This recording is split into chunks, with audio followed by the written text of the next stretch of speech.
corruption, answering the call. Osceola's whispers, the truth we unveil. With each podcast episode, we set sail. Unsanctioned voices, we won't be ignored. Taking through lies, we strike a chord. Unsanctioned truth, we're here for the fight. Jon and Tom shining through the night. With every debate, we're raising the stakes, taking down villains for justice's sake.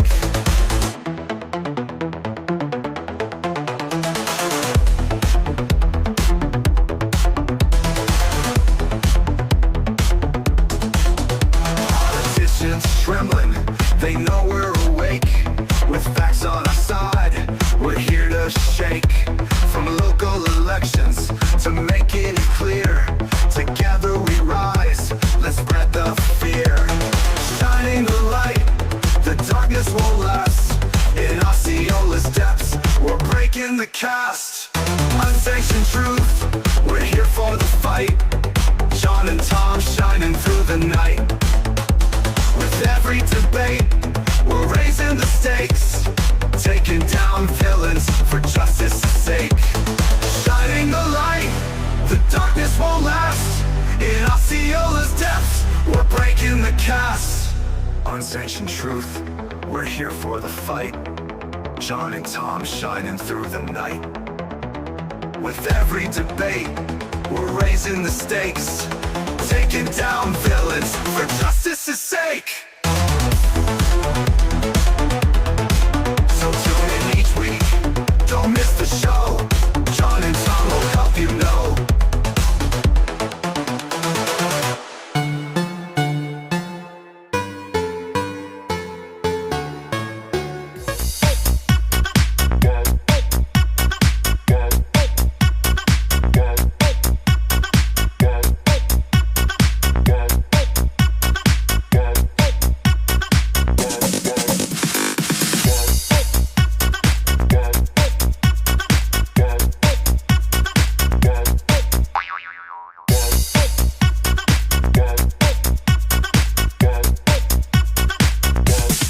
You can get some.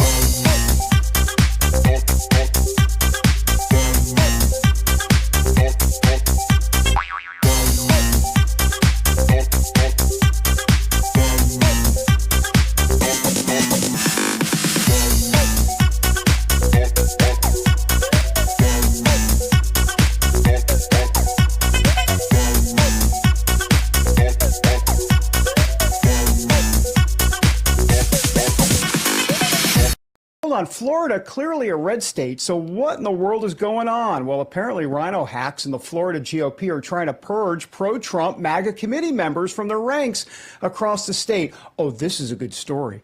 Well, let's discuss this more with former Manatee County Rec Secretary Sandra Keegan, who was recently booted herself. Sandra, good to have you on the show today. So tell us what this is all about. I mean, explain this to me. Wait, in Florida? Help us through this, Sandra. I know. Thank you for having me. It's absolutely outrageous what we're seeing in the state of Florida. We are all celebrating this massive red wave. It's fantastic. The ride of Donald Trump back into the White House, absolutely a glorious moment. I can tell you that that wave is not actually red. That is a thin veneer. And under that wave, the swamp is alive and well and booting out every single America First MAGA supporter that they can find from the county level parties. The county level is what touches the grassroots and connects with the grassroots. These are the precinct men and committee men that rushed into the party after 2020 to help Donald Trump get reelected. And they are now illegitimately, forcibly, unceremoniously, and in my not legal opinion, illegally being booted out of the party. They're being blocked from their meetings by police. They're not allowed to vote for their leadership. Our committee from the ground in Manatee, I can tell you that our committee has been kneecapped for 2 years. We have not had decent leadership. We have had no fundraising, and leading into the real election season, we saw no support whatsoever from the RPOF. They did absolutely nothing to get Donald Trump elected. There were no signs. There was no campaigning. There was no phone banking. There was a fumbled poll worker effort. At every turn, they were not at early voting. The early voting tents and tables were set up by an organization called the Florida Republican Assembly, which is an America First group that operates on its own. Now, that group is being, a rule is being written into the state party rules saying that if you're a member of that group, you can't even be in the party. So they are literally identifying and rounding up all of Donald Trump's supporters at the grassroots level. And it's happening across the country, not.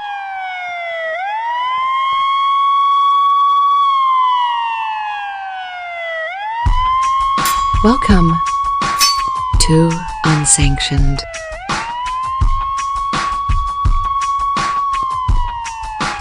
What's the February meeting date? February 13th. Okay, so the motion will be to continue it to February 13th. We need a second. I second. We have a second from Councilmember Fletcher. Madam Clerk, please call the roll. Yes. It was a second from Gilbert. Councilmember I'm Gilbert. sorry. I thought it was Fletcher. Sorry. Councilmember Gilbert. Aye. Deputy Mayor Fletcher. Aye. Councilmember Paul. Aye. Councilmember Urban. Aye. Mayor Blackwell. I'm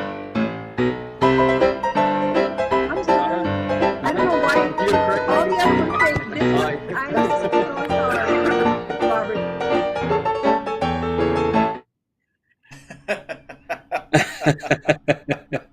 You know, I imagine it's hard for the city clerk because she was saying the same name for 8 years, John. But, you know, a little fun with the new mayor of St. Cloud.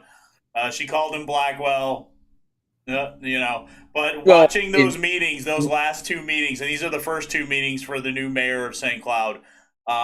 Obviously, he's struggling a little bit, you know, getting used to the new routine. And constantly hearing the word salads coming from Ken Gilbert, it's very interesting to watch. I can tell you that, John. Well, I mean, everybody makes a couple mistakes here and there, but it seems like they were all jacked up that evening at that St. Cloud City Council meeting. Nobody knew what anybody's name was. That was pretty funny. Yeah. But more importantly, the story that we saw prior to that, basically a continuation of the war on the elephants.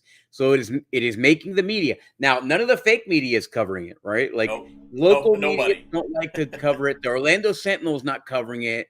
The newspapers are not covering it. The leftist rags that we have in Florida are not covering it. But fortunately, somebody did, right? Somebody did cover, and it was also in the Miami Independent. So it is making its rounds around conservative circles. And everybody knows what's going on. I think it's not like it's that Republicans don't know. Everyone who's involved in politics knows that this is happening. It's just a matter of it getting to the public and people asking the question, why would the Republican Party do this? It is absolutely stupid to attack your own members after a victory like we had here in the state. And what is the purpose of it? And the purpose is obviously get rid of the hardcore Donald Trump supporters and try to hold on to the establishment, Tallahassee establishment voters, right? Yeah. For the party's sake. And people they're not digging it. And I think that it's not going very well for them. No, it's not. So welcome to another episode of Unsanctioned Florida. We have a great show for you. We're going to talk a little bit about the War of the Elephants, or as I like to say, the War of the Rhinos versus the Elephants. This is December 30th. This is episode 38, Unsanctioned Florida, episode 38, December 23rd. Not the 30th, December 23rd. And on this show, we're going to talk about the War of the Elephants. We're going to talk about the ghost. We just saw the ghost Pastor Mayor show up. No Senator Trump, regardless of the 76% favorability that we've seen. Perhaps Moody, they're considering that. We're going to talk about that race, that Senate seat. Attempted murder charges for the wannabe assassin that happened here in Florida. Former congressman allegedly acting as a foreign agent. Which Florida congressman? We'll answer that question. Jacksonville mayor is actually dumber than we thought. Wait till you see how they're spending their money in Jacksonville. Incredible. And Florida's voice may be too sexy for journalism after all. They're not covering things like getting rid, not like the Soviet-style purge, this McCarthyism approach to their membership, but they are writing opinion pieces, maintaining their honor after big allegations at that news organization. It's not really a news organization. It's a propaganda. We have all these leftist propaganda machines.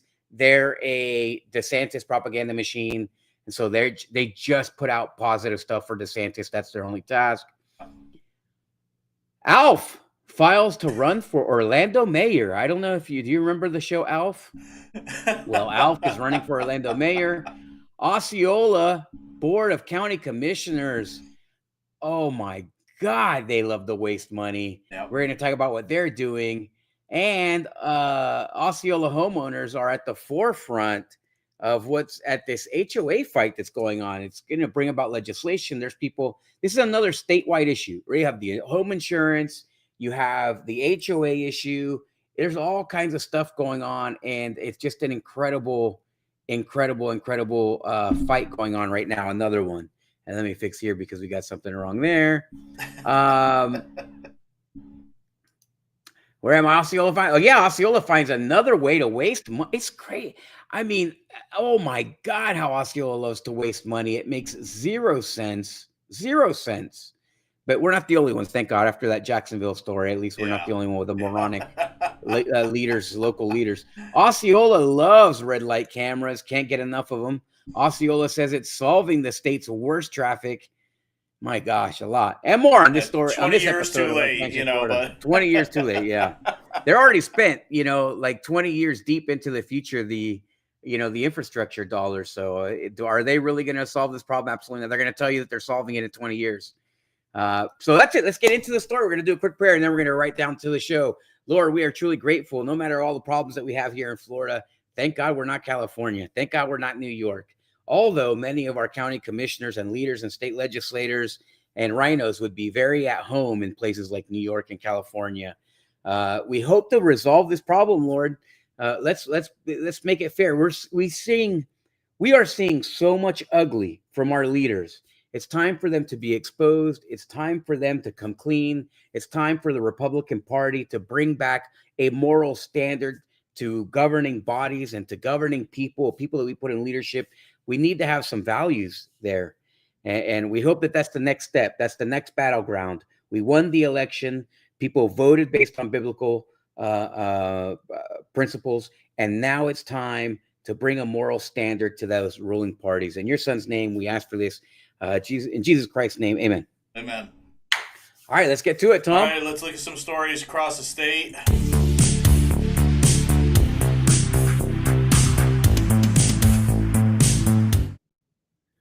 All right, John. So, like you said, let me dial in here a little bit.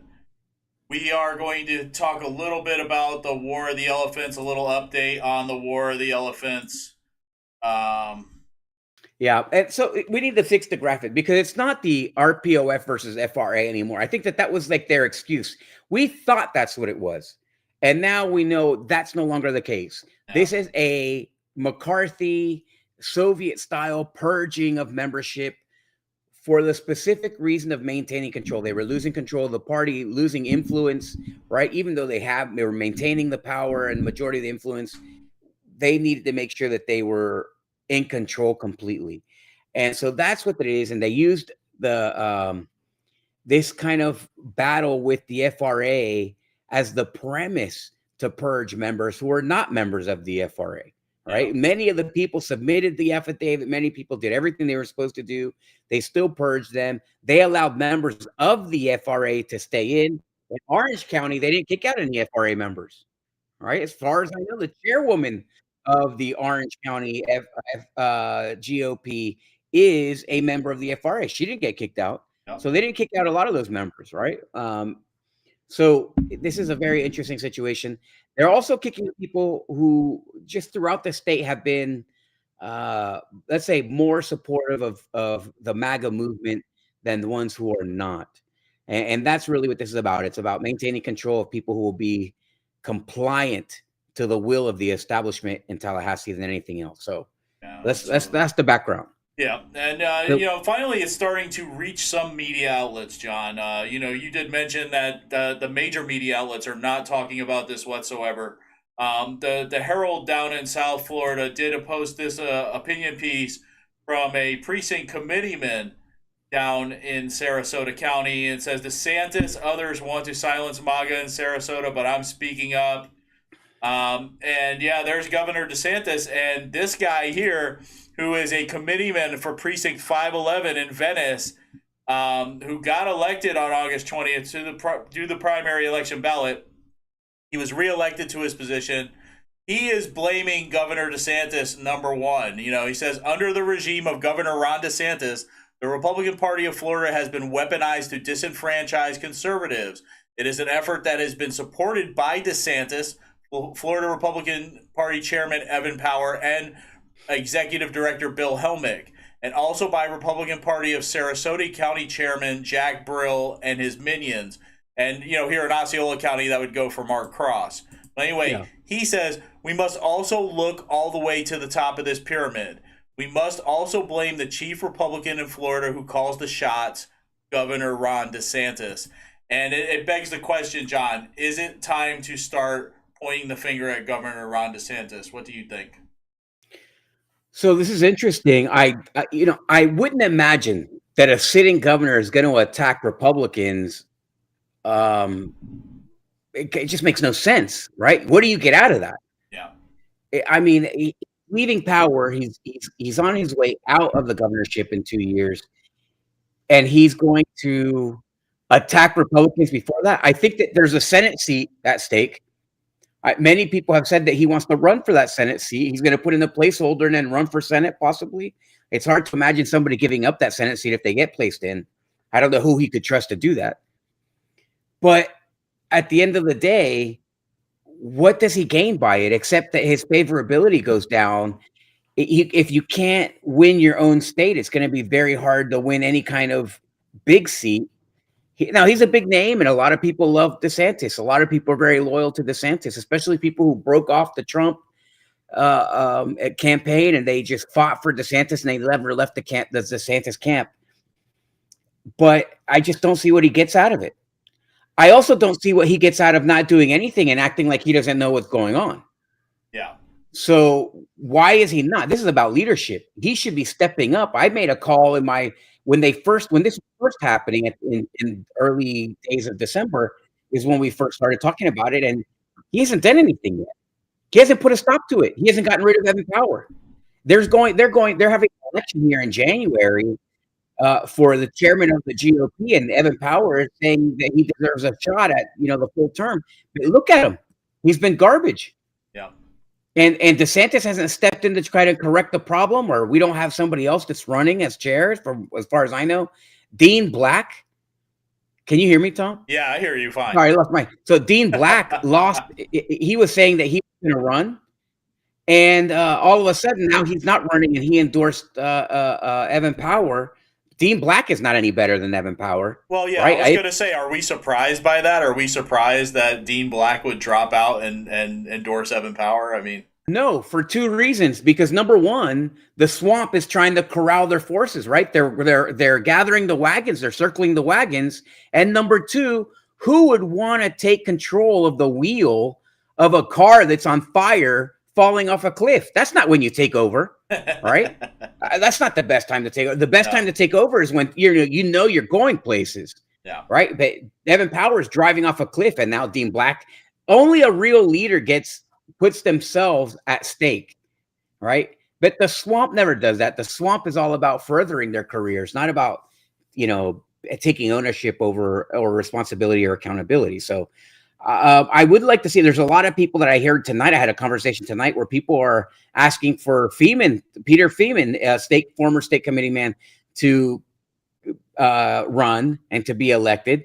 They said that, from what I understand, he's not a current member right now, so that's another possibility. But the fact is, I don't know who else is running. Yeah. So here's the thing: there's nobody who wants to run because it's a disaster. Evan Power has run it into the ground. I don't know what kind of money they're raising, but that's also tell another story. If they're not doing good fundraising, the organization, the apparatus itself is a disaster. Now, I think that they understand that it's going to be a disaster. They're okay with it being a disaster because at the end of the day, they're after power, nothing else. Yeah. And we're talking about the people who control the lobbyists, like the Ramba lobbying group, right? They own Evan Power. That's where he gets his rug burns at. You have other lobbyist groups up there that they control the power apparatus, and a lot of the state legislators. The state legislators could put an end to this. Yeah. They Well, could. that's The my president of the problem, Senate. John, right there is the state legislators. A lot of them owe their seats, their elections to the FRA. And let's face it, John, this war of the elephants started long before these letters went out in December. I mean, they went after the FRA long before that. They were trying to make moves against the logo, against the elephant. And at this point, I think we do need to start blaming Governor DeSantis because I find it very hard to believe that he doesn't know what's going on. I think he's fully aware of what's going on. He knows exactly what's going on, and we need to start calling him out on it. I think that's the only way. But these legislators trying to stay out of it and just looking Nobody's the other way. commenting on it. Yeah, looking the other way. Exactly. You owe a lot of you owe your seats to the FRA because it was FRA members that helped you get elected. So you should be out there speaking up and speaking out against this. And shame on you if you're not. And we do have another episode of the special, the War of the Elephant special going on. We have more interviews from more people, a couple of quick updates about it.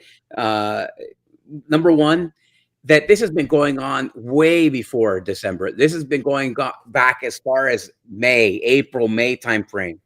We know some people that were involved, possibly in Lee County, in the process of kind of like moving it along, right? Like part in the planning stages. So there's a lot of discussion about how long this has been going on. What's the true purpose? I think we've discussed a lot enough, right?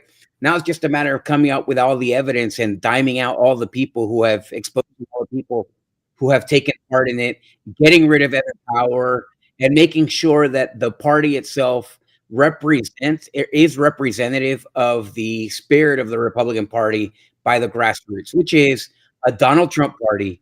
It is a MAGA movement, purely, pure and simple. That's the overwhelming spirit of the Republican Party in Florida. Yeah. It's not DeSantis. I hate to say it. It's not anybody else. It's not even our federal people. It's all about DeSantis. Trump. It's all about Trump. And if you can't get over that, if you're going to try to fight against it, then I think that you have a lot to lose as a leader in the party, a lot of credibility to lose. And if you don't like Trump yourself, then move out of the way. Do the honorable thing. Just move out of the way, because right now that's what they're doing. They're just destroying the Republican Party. Even the legislation, like some of the things that I'm hearing is going on in early conversations, how much they hate being forced to the right, how much they hate having to deal with like gun legislation or anything other people want. It's really disgusting. Yeah. It's really disgusting. The lack of leadership is disgusting. And as far as DeSantis is concerned, having fault, I think he bears, maybe if he doesn't bear any fault, he certainly bears responsibility for what's happening, right? Because at the end of the day, the buck stops with him. He could do something about it like this. He never stepped in Osceola County to save our school board. He never did anything in Osceola County to save our county commission. I'm glad that he didn't come against the actual Republicans, right? He never did that. Yeah. He spoke himself about leaving District 25 on the table in 2022, and then in 2024, he allowed the rhinos to kill it. Yes. So why is he not doing anything? And let's not forget how he endorsed candidates that were rhinos that we knew about here in Osceola County that nobody wanted. And he went ahead and endorsed them. And there were questionable endorsements too, like the Erica Booth endorsement, where nobody knows if it was a real endorsement or not. She put it out there that she was endorsed by DeSantis. Nothing official came from the governor's office. So we don't even know if that was an official endorsement or not. But he didn't come out and say, I didn't endorse her. He didn't come out and say, take that down. I had nothing to do with it. So we'll never know. But, at the end of the day, Governor DeSantis is fully aware of what's going on right now. And like you said, John, he could put a stop to it like that. And he hasn't done anything. Something needs to be done. It's just ridiculous at this point. And it's divided. If he has any hope for being elected in the future here in Florida, he needs to put a stop to this. I mean, so let's talk about that. That's a great segue into moving on, right? The last thing, the consideration for him personally is running for that Senate seat. So let me get this right. You're going to run for a Senate seat. It's not going to be unopposed, right? So Matt Gaetz has flirted with running for that Senate seat, right?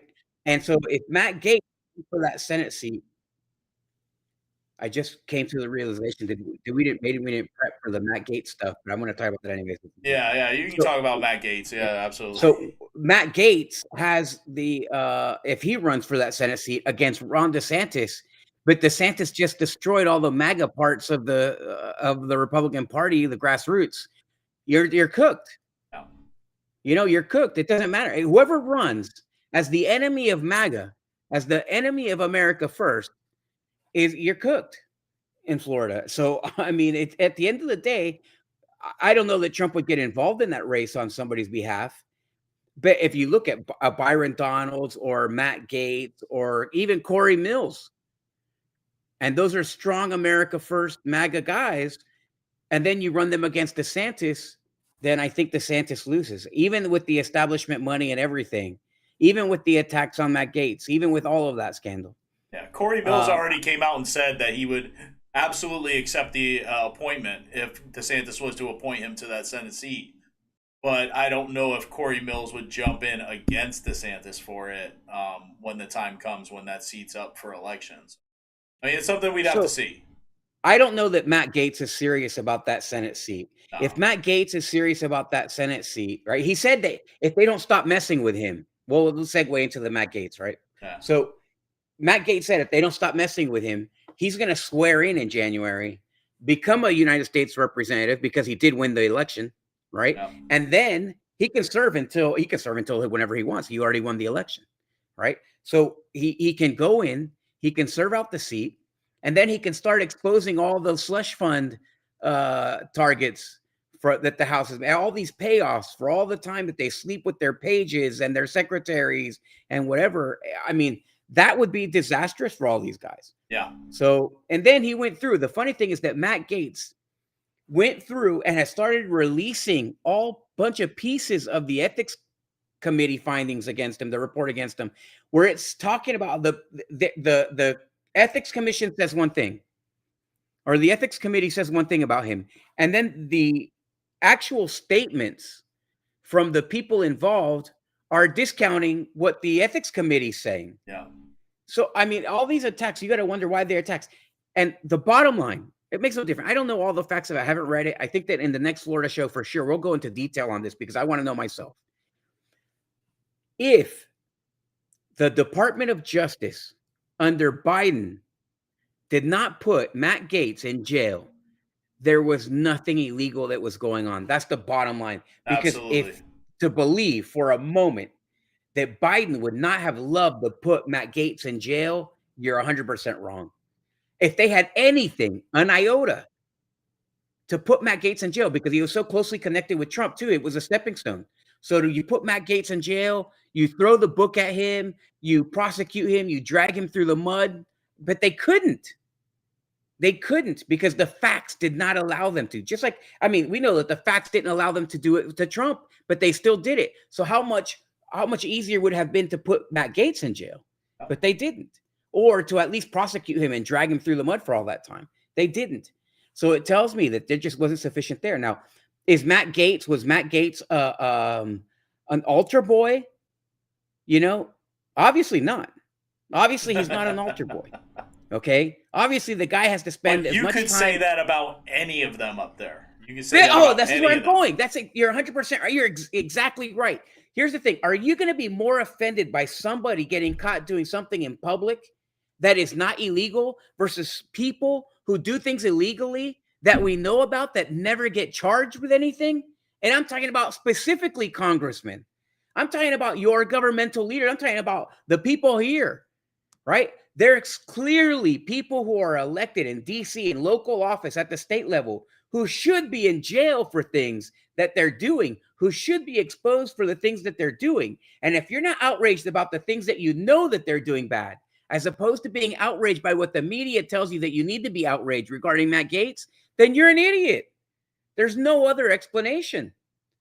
There's no other explanation for it. Stop following the direction. Listen, have you ever bought anything from IKEA? You try to follow, you don't even bother following. You just throw that aside. You start building stuff, and then before you know it, you got some kind of avant-garde structure, sculpture going on, right? This is the same thing. Why is it that you follow what the media tells you to follow? It's the drones. We even covered the drones, right? I just out of a fascination perspective, we had to, interest. We had to, but I mean, are you really distracted by stupid drones? I have a drone. You think the news is going to come check me out while I'm flying at night over my neighbor's house? No. You listen, don't get distracted by what the media is trying to shake in your face. Get outraged by your leaders failing to do what they swore to do on your Bible. That's what you need to worry about right now. And so Matt Gaetz, not a choir boy, but he's a fighter. He's a patriot for this country, right? We don't have a black robe regiment in this country anymore. Right? And we're talking about Matt Gaetz from a few years ago. You know what I mean? We're not talking he's about married now. The married Matt Gaetz and the woman he has now is a knockout. I don't think he would be. You know what I mean? I'm just saying. This is not the same. It's not even about the spouse for these guys. About. What about the guys who are married doing this? This is these degenerates that are married who are out there doing this stuff. You know, this crazy stuff. I'll talk about this. The former state rep, Mike Horner, here in town, here locally, right, who was a scourge on our community, who supported the illegal sex trade. It's clearly not about his spouse, right? But the thing is, these dirtbags, he had to leave the state house over that accusation, right? That allegation that he acknowledged to. I don't know what's wrong with these guys. And it's the same thing with the whole Floridian press or whatever, Florida's we're going voice. To talk about that. We're going to talk about that, right? So anyways, with Matt Gaetz, don't fall for it. That's what I'm going to say. Just follow the logic. Don't follow the directions that are given to you, prescribed by the media. I would like to see somebody like Corey Mills in that Senate seat, to get back to that Senate seat. Yeah. If Matt Gaetz is not serious, Corey Mills would be, in my opinion, the best person that he can pick. I think that Byron Donalds is going to be the governor here in 2 years. And I think that Corey Mills would be the best senator that we have ever had in the state of Florida. He's already a top 5 representative in the House, and that's the guy that should get the nod by far, in my opinion. Well, just one last War of the Elephants update, John. Lawsuit has been filed over in Duval County. Robin Lum and the Florida Republican Assembly have filed against Evan Power, chairman of the Republican Party of Florida, and the party itself. And we'll see where that goes, John, once that gets going here. This is not going to be the last lawsuit. I know this is not going to be the last lawsuit that gets filed for this. I think that a lot of people are going to file lawsuits. There's going to be several at least. I'm considering filing one also for the same reason. I'm watching things pan out. I'm gathering information, and I may file a lawsuit myself as well. I think that at the end of the day, the GOP loses. It's just that the court doesn't want to get involved. Right. You know, the court doesn't want to get. Nobody wants to get involved. The court is also owned by the GOP. I mean, the courts are in some cases. So I mean, I don't know. You just never know how this is going to work out. But nonetheless, this is really stupid. The entire incident is stupid. This is as stupid for Florida as McCarthyism was for the federal government. It's just dumb. It's just straight up dumb. And Evan Power has shown that, as I said in the last show and the last special, that he is as strong of a leader as his lack of a chin suggests. And you know, when that photo they showed in that video package that we played at the top of the show, that is probably the best picture I've ever seen of him, because he was thin, he was young. He does not look the same right now. He definitely resembles... nobody looks the way that they do when they were young. But yeah, of course. You know what I mean? This is a weak guy. Now he looks like a soft, like the Pillsbury Doughboy. That's how he looks right about now. But anyway, John, you know, speaking of him, he thinks that he deserves a full term as RPOF chairman. And there it is. Evan Power says the Florida GOP successes show why he deserves a full term as chair. He didn't do anything. He didn't do it. This really pisses me off that people take credit for things that are just unrelated to their performance whatsoever. No. Here's the thing. Look at the membership of the local RECs over the past 2 years. That will tell you whether he deserves a full. Not the GOP wins, because that's Trump. Yeah. If we didn't have an organized Republican Party of Florida, Trump would have still won everywhere he won. It had nothing to do with anybody. Osceola County is a perfect example. Rick Scott won Osceola County, and Trump won Osceola County. Everybody else lost, their local election. This is except for Erica Booth, and Erica Booth is essentially a Democrat. Yeah, and how much money did the RPOF spend to get Erica Booth elected? Millions. Yeah. Millions. They spent millions on Erica Booth, on the worst school board member. And there have been some bad school board members. In the last 10 years, there have been really bad school board members. And she was the worst of them all. Dishonest to a gargantuan level. Okay? Completely dishonest. She basically lied to all of the voters, saying that she was a parental rights person, went against parental rights. She went against DeSantis policies. And then DeSantis comes in and kind of allows the party to install her, because she was installed. She wasn't elected. She was installed. Not only that, but like I said earlier, John, she was touting that she had his endorsement, but nothing official came from the governor's office. So we don't know if that was a real endorsement or not, but he didn't come out and say, no, it's not. He didn't come out and tell her to stop using it. I mean, every mailer she sent out, she had a picture with her with DeSantis or her with Trump. It didn't matter, Okay, this is a woman who she put out on her Twitter, at least as far as we can. We have a Twitter account. They said that it was hacked. If you believe that it was hacked, okay, then you believe it was hacked.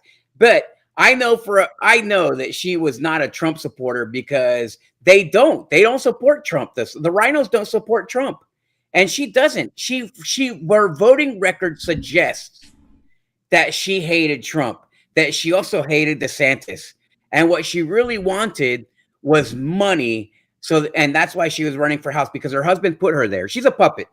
And unfortunately, she has strings and a hole in the bottom. So she's a marionette and a sock puppet at the same time.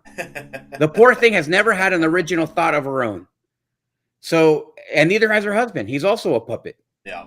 So it's just, but they got put up to put those seats so that they can make these land deals. And there's $1 trillion worth of development that needs to happen. And that's basically what the RPOF has done. And that's what the RPOF Nothing. Any money wins that they had this election cycle was due to President Trump. It had nothing to do with Evan Power or anything he did.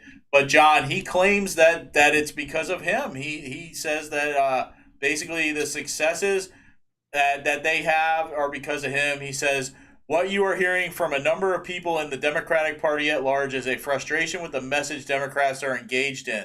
The Democratic Party's issues do not matter to Florida voters, and it is making it hard for them to be Democrats. The party is not saying anything about the economy and immigration, and instead is forcing women to have men compete in sports, forcing gender ideology in classrooms, and that is not what traditional Democrats cared about. He's thinking that they flipped a bunch of Democrats.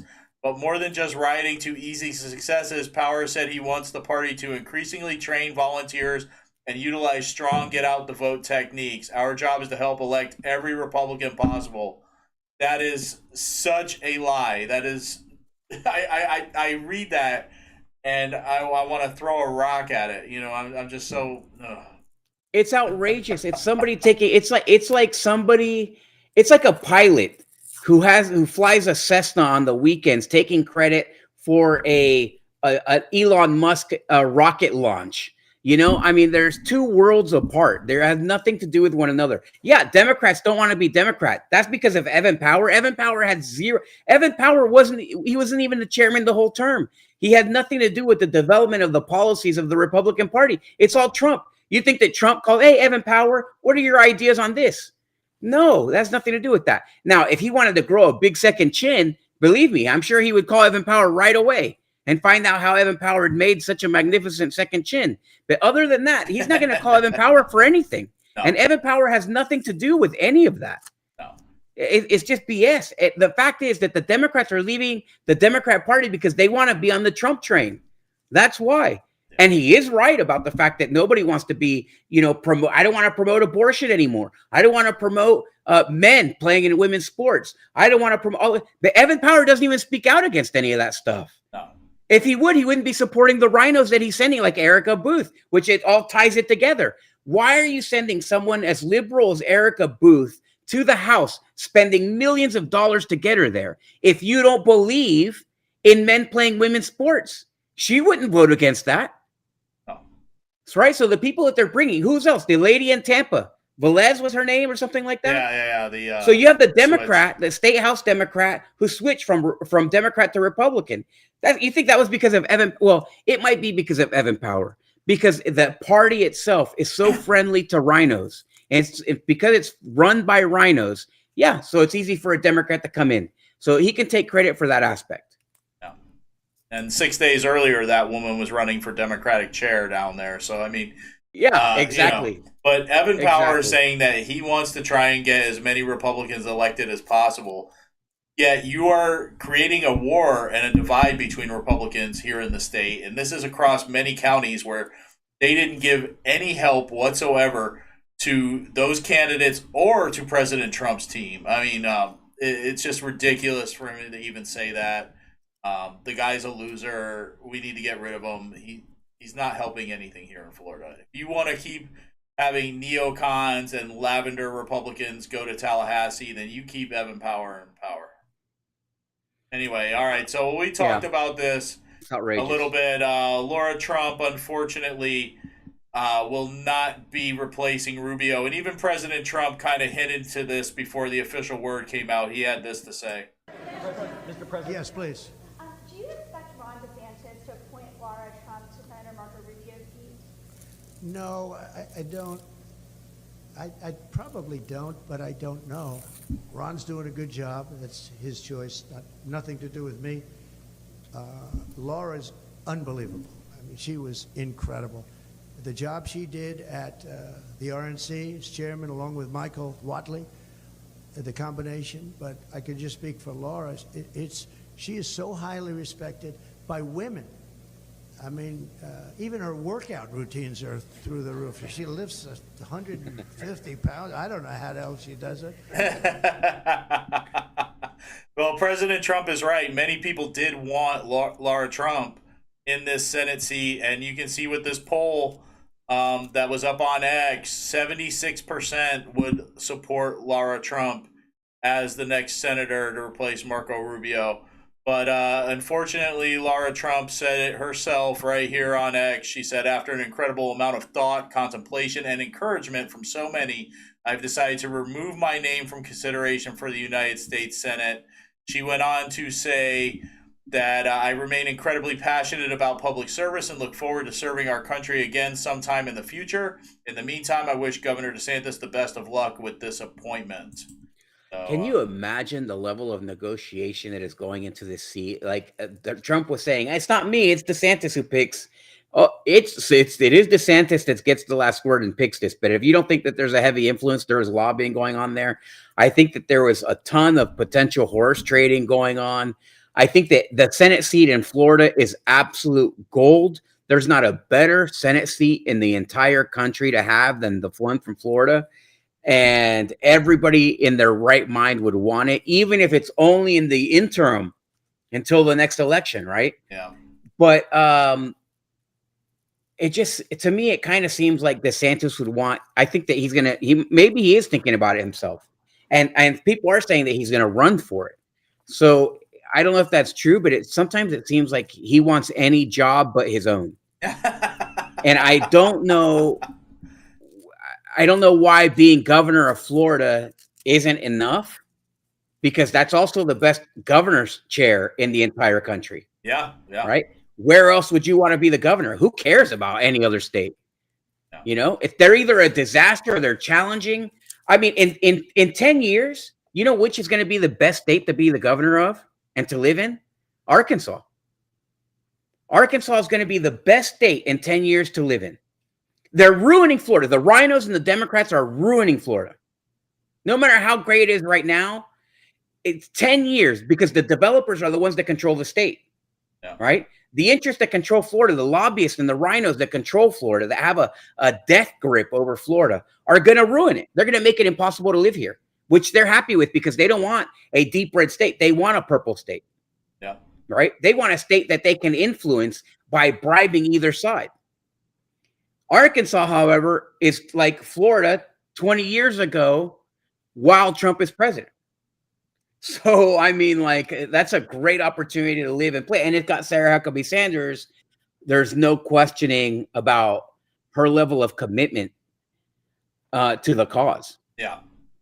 So, this Senate seat, I think that Laura was gonna. I think that they wanted her to get it. I think that DeSantis, they couldn't make it happen, right? They couldn't make the deal happen, which makes me think that it's going to be somebody that's going to surprise us all. I think that easily Corey Mills should be considered for that. They didn't pick Matt. They're not going to pick Matt Gaetz. I don't think that they get along No. right? So I think Corey Mills would be a great pick. I think you've said it in prep. You think it's going to be Ashley Moody. Well, that's the big rumor, John, is that Ashley Moody is going to be considered, and that is who Governor DeSantis is considering. This is the report. Florida Governor Ron DeSantis is considering picking Florida Attorney General Ashley Moody to replace Rubio in the Senate. And I think that this speaks to that placeholder you were talking about, John, because who better than Ashley Moody being the placeholder and holding down that seat for DeSantis when this seat comes up for election? I can't imagine her doing that. It's hard for me to imagine doing it because she's okay. So if he was picking his chief of staff, or he was picking somebody that worked for him, or if he was picking somebody, a business guy who he's very good friends with, a donor of his, something like that, maybe that would be give you a line of sight to the seat, right, in the future. But Ashley Moody has her own career. Her numbers were even. I think that she won with even higher numbers than DeSantis in Osceola County, at least. Yeah. Right. So she did better than DeSantis in Osceola County. So, and this is a blue county. So I don't know that he would pick her. If he picked her, I think that she might sit in that seat. She might stay there. Now, she's not, I wouldn't say that she's bad, but here's the thing. Now, this is the problem, man. When you get involved with these rhinos and the establishment, they sully your name. Right? You get involved with these big lobbyists. Now their name reeks, it stenches. And you can't get away from the stench. And so I don't know. That's because of the deals that DeSantis had to make to run for president, to finance the run for president, it has scarred his forever. Right. And it's going to take a long time. And then when you have things that are going on with like the party right now, purging MAGA Republicans, it's not endearing him. It's not making you want to get back together with DeSantis and love him completely the way that you used to. But then at the same time, it's like, hey, I'm being attacked and you're not doing anything about it. You're going to walk across the street like you don't see what's going on.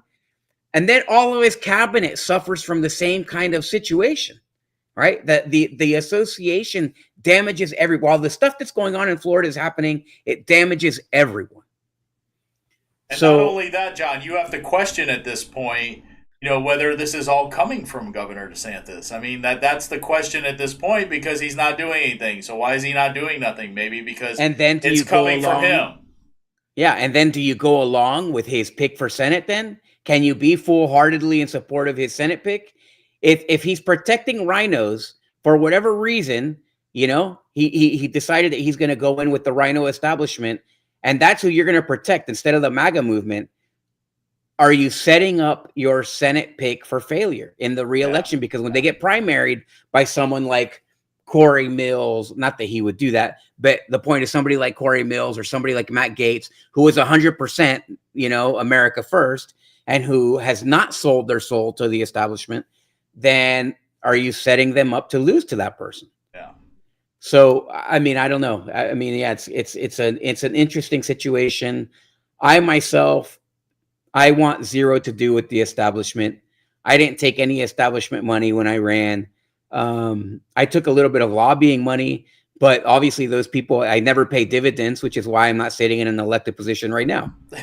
So if I had bended the knee and kissed the ring, then I would be, Senator John Arguello, State Senator John Arguello. Yeah. But because I told him to F off, so, and that's how it goes. So I'm 100%, I'm as an individual, And I think that most of Americans and the grassroots are the same way. Now we're committed. We got the victory, right? Maybe not here locally in Florida, but we got the victory federally.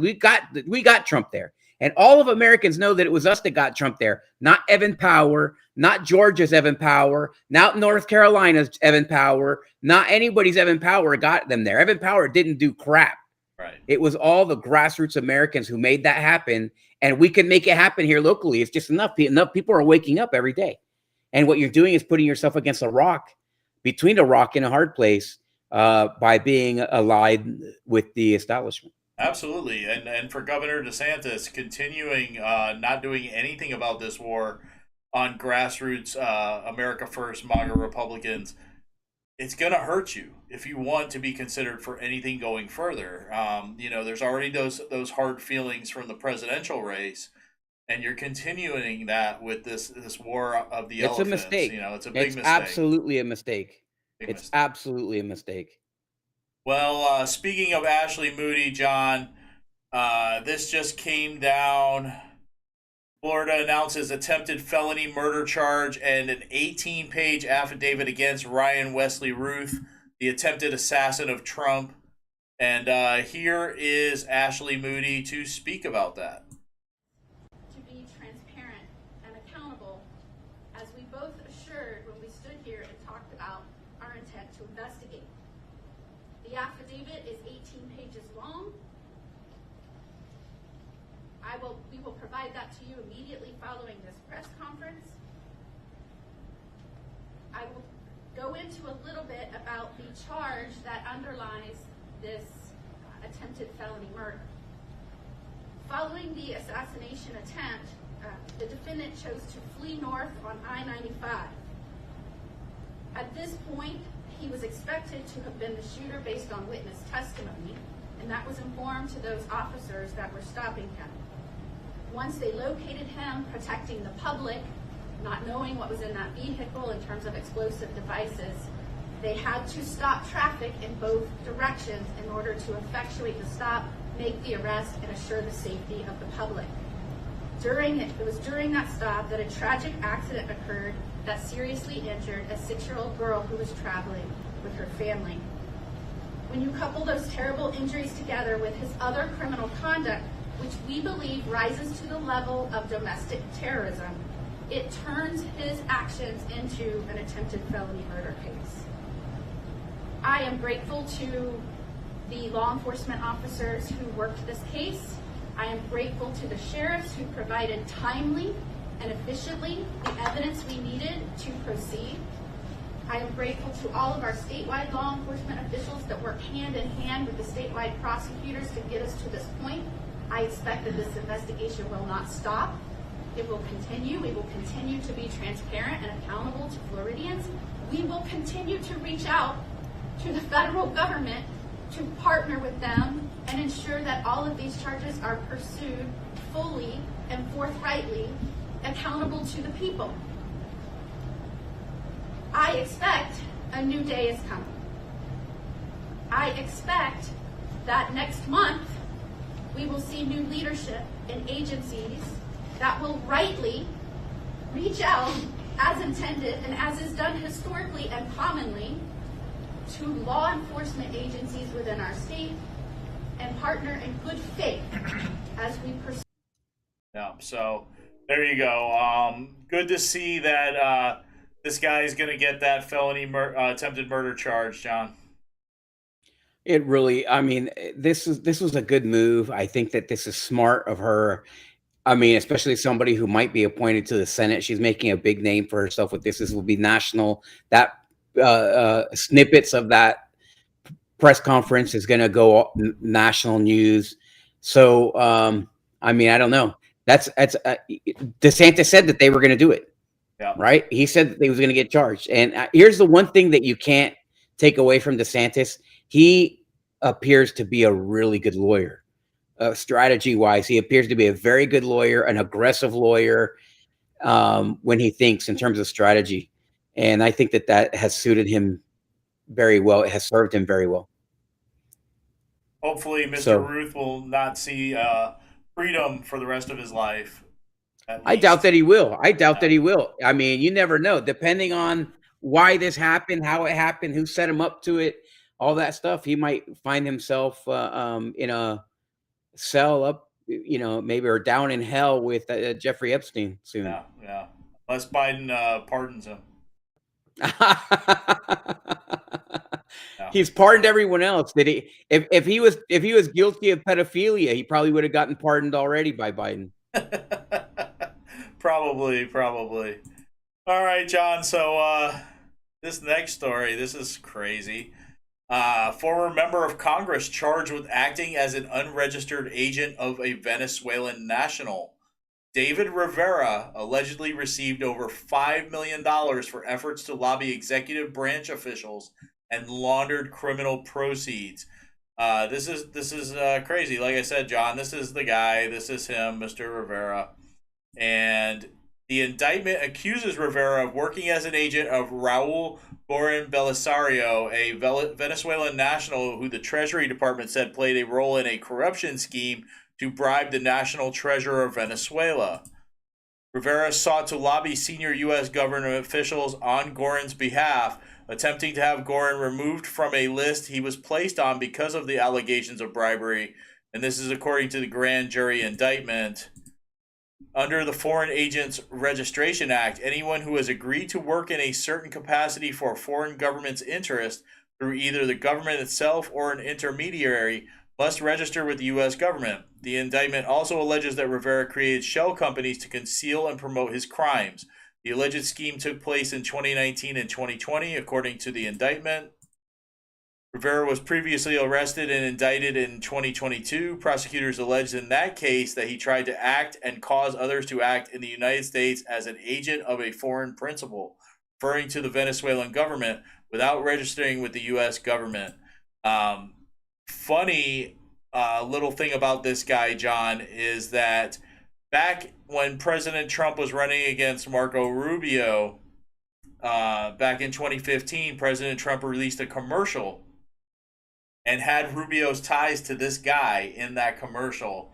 I don't have it. Yeah, I don't have it to play it. Actually, I probably do.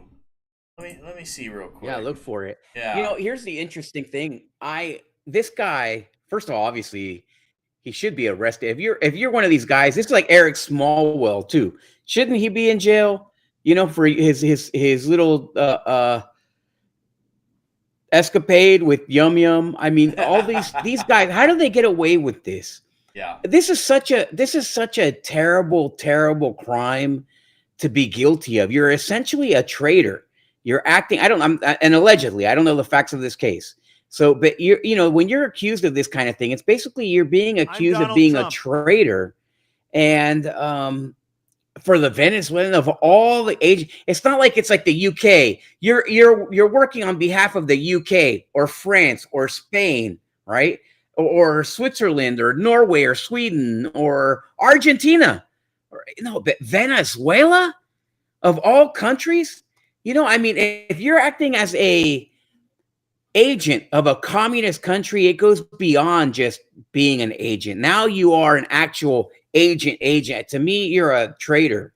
And I mean, we should have cut Venezuela off a long time ago.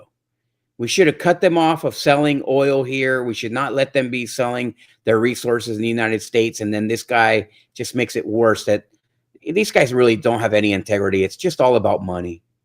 Yeah, that's what it's all about. It's true, and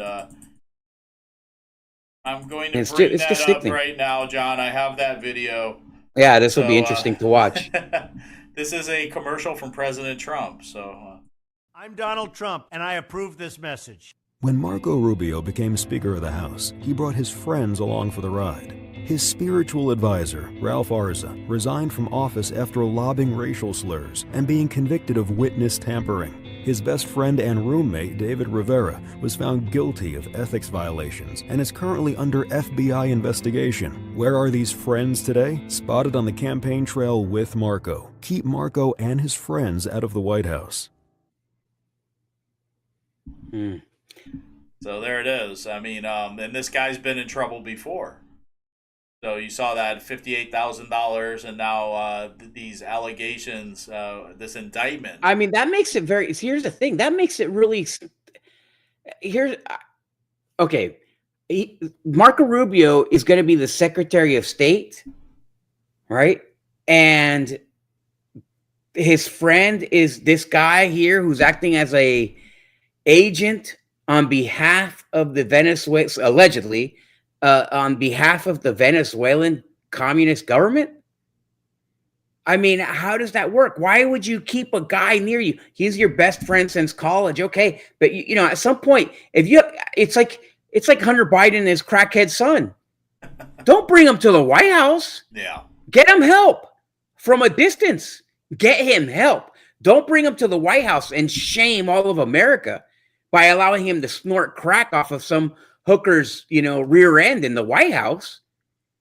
I mean, why would you allow that to happen? Yeah. So I hope that Senator Rubio, soon to be Secretary of State Rubio, doesn't allow people like this in his life. It's funny. I know Ralph Arza very well, by the way.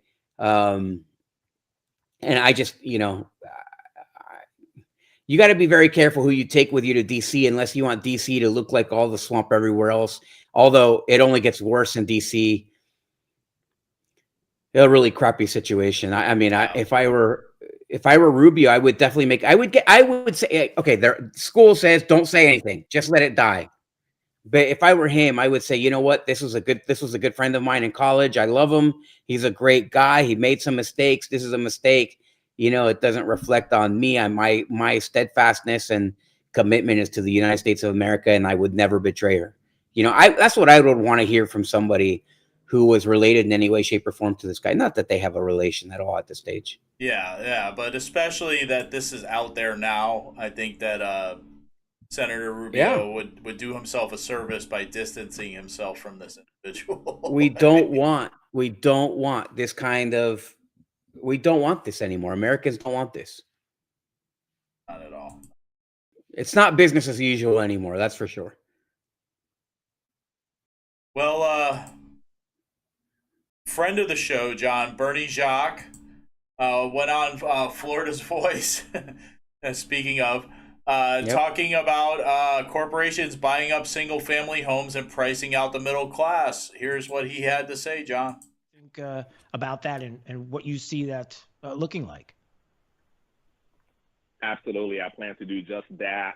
What we've been seeing over the last few years is we've been seeing corporate entities buying up large amounts of single family homes. And what that does is it creates a pricing war, right? It creates a pricing war that the average consumer, the average family, the average individual cannot compete in. When you're competing against a multi-billion-dollar corporation, you're going to lose out 10 out of 10 times. And so what that does is it limits the supply of housing for people who want to get into home ownership, and it increases the cost of housing. What it also does, it increases the cost of rent, because what these corporations are doing, they're buying up these single-family homes, and they're keeping them and they're holding them for rental property, keeping them in perpetual rent cycles.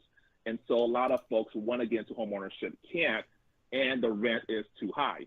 And so this is something we have to address. Part of living in a republic is the fact that you can own a piece of your own property. This is not the feudal system where we're serfs, subservient to the overlords. Our founders knew that the pursuit of property, in fact, when Thomas Jefferson was drafting the Declaration of Independence, that line, the pursuit of happiness, the first draft said the pursuit of property, right? So property is a key component of living in the American Republic. And the minute it starts to dwindle, to the average everyday American is when we've lost our way. And if we don't control the situation, we're not going to recognize this country anymore. We will be subservient to the corporate overlords who own everything, and we will own nothing, and they expect us to be happy about it. Yeah. Oh, man. This is why he's a friend of the show right here. This is why he's a friend of the show. Bernie Jacques is simply one of the best representatives in the state of Florida. The guy does not waste time. All he does is serve. This is good legislation right here. He's 100% right. I'm sure he's not the favorite of developers if he's trying to get rid of this, scheme where they're trying to own everything and all you are is a serf. Now, the Rhino establishment would love for you to be a serf and be quiet and not do anything, whatever. but at least you have some representatives like Bernie Jacques who's fighting. He's legitimately conservative. He's legitimately an America guy. This guy is a good one. This is exactly why we love to support him. It's just so good. I'm really happy to hear Bernie Jacques speaking up about this, because this is absolutely a huge problem in the state of Florida. This and the insurance crisis, the prices of homes are outrageous.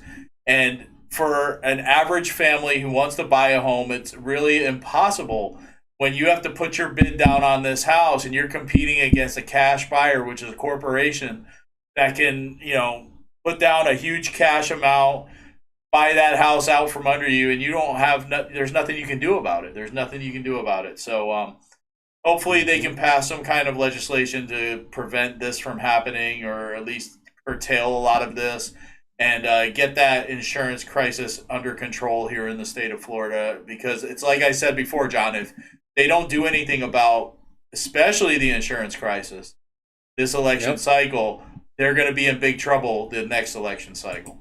And because you don't want to start losing seats. Why give up? I mean, you have the battle. This is what I don't understand. The Republican Party, they're just idiotic. This is why he should be, not only should he not be reelected, but he should, like I said in a previous show again, tar and feather him, put him in a little rowboat and push him out into the ocean. Because how do we ran because of it's like the Revolutionary Army. They run the British from the battlefield, and instead of capitalizing, right, and closing on the enemy and killing him and ending it right there, they're like, oh no, let's go back and let's fan ourselves and give ourselves manicures and stuff. I mean, it's just ridiculous. It's dumb. The lack of concentration, the lack of effort, the lack of commitment to the mission, to the conservative cause is what is outrageous. Yeah. And they have to do something. They have to do something this legislative session. And this is a good one. This is a good one, man. This is great. This is great legislation. I haven't read the law itself. I can't wait to read it. But anything that he does, this is one of the few guys that you can trust. This is a good guy. He's a good man. And at the end of the day, he goes there to do work, and I love that. Yeah, absolutely. Great guy.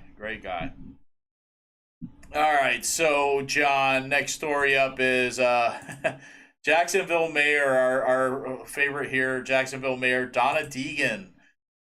Just in time for the holidays, friendly skies indeed. God. As Mayor Deegan welcomes Jacksonville air travelers with her own 3D AI hologram that they're putting in the airport there. And this is what it looks like. It's kind of a rendering of it. It's a 7-foot display intended to greet travelers that go into Jacksonville. A lot of the residents of Jacksonville have criticized the cost of the hologram, with one calling it a waste of taxpayer money. It was funded by Jax Epic's budget, and at a starting cost of $30,000. The total is undetermined at this point of how much the AI hologram of Donna Deegan costs. So, and this, as we've said before, this woman is very full of herself. She is a slave to the money of the Khan family, which owns the Jacksonville Jaguars and AEW Wrestling. She's just a poor excuse for her mayor. She's the one who went over to the UK and talked crap about President Trump. That's Donna Deegan. This is mind-boggling. This is so stupid. I'm shocked that our own county commissioners haven't done it yet. This is the worst expenditure of funds. Never forget the worship wall that they have, John. Well, they have. That's exactly what I'm saying. But if they knew they could spend only $4 million to make their images pop like that, they would do it in a heartbeat. So don't tell them. I know that they watched the show. The word's already out. Guarantee you, watch it. It's going to happen. We're going to see a hologram wall in the county commission building in Osceola County because we know those losers watch the show. They accidentally like it sometimes. So we see it when that happens. But, I'm shocked that they didn't do it. I'm shocked that this lady is not dragged out of her office and fired by the people of Jacksonville for an expenditure of this $4 million. It's not like, hey, these are all of our local businesses. Come visit. Have a sandwich here at Joe's. Go get your nails done here at so-and-so salon. Go do here. If you're visiting Jacksonville, this is a great, it's a picture of her. Who gives a damn who the mayor is of Jacksonville if you're a tourist? And if you're not a tourist, why do you need to see a picture of your mayor? Yeah. If you don't know who she is. So if a tourist, you're not providing them with any benefit. And if it's not a tourist, they're coming home to see the princess, the Grand Duchess herself, put herself on a hologram in an airport. It's ridiculous. A crazy expenditure of garbage for a garbage product. Just nuts. And for a garbage individual, you know, they could have chosen a historical figure or something like that, you know, historical to Jacksonville. But a tour.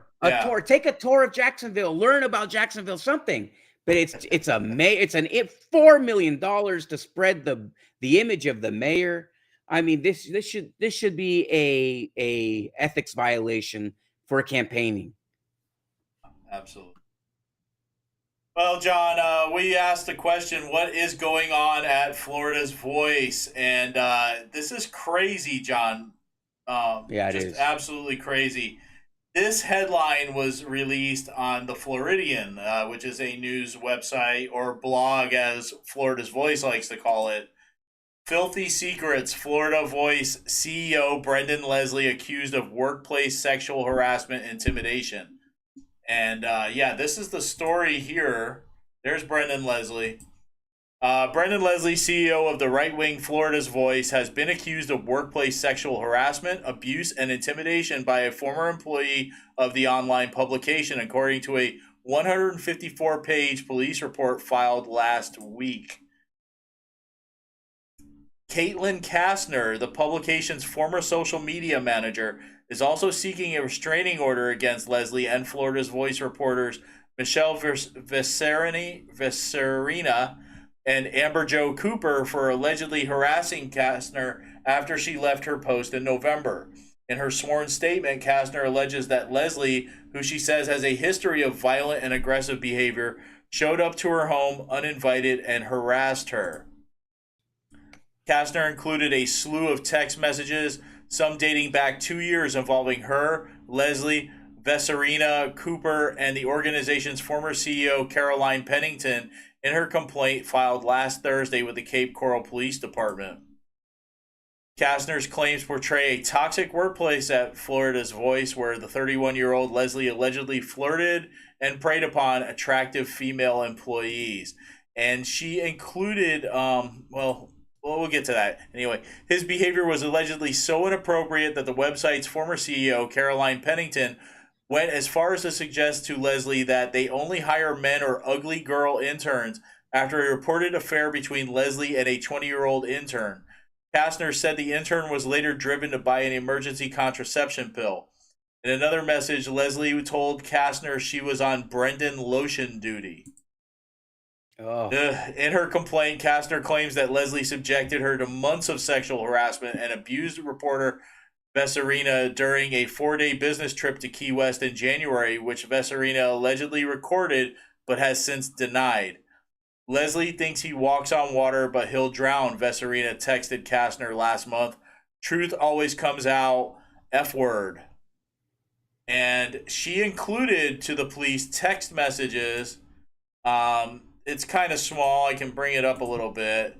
But these are from Brendan Leslie to Caitlin Kastner.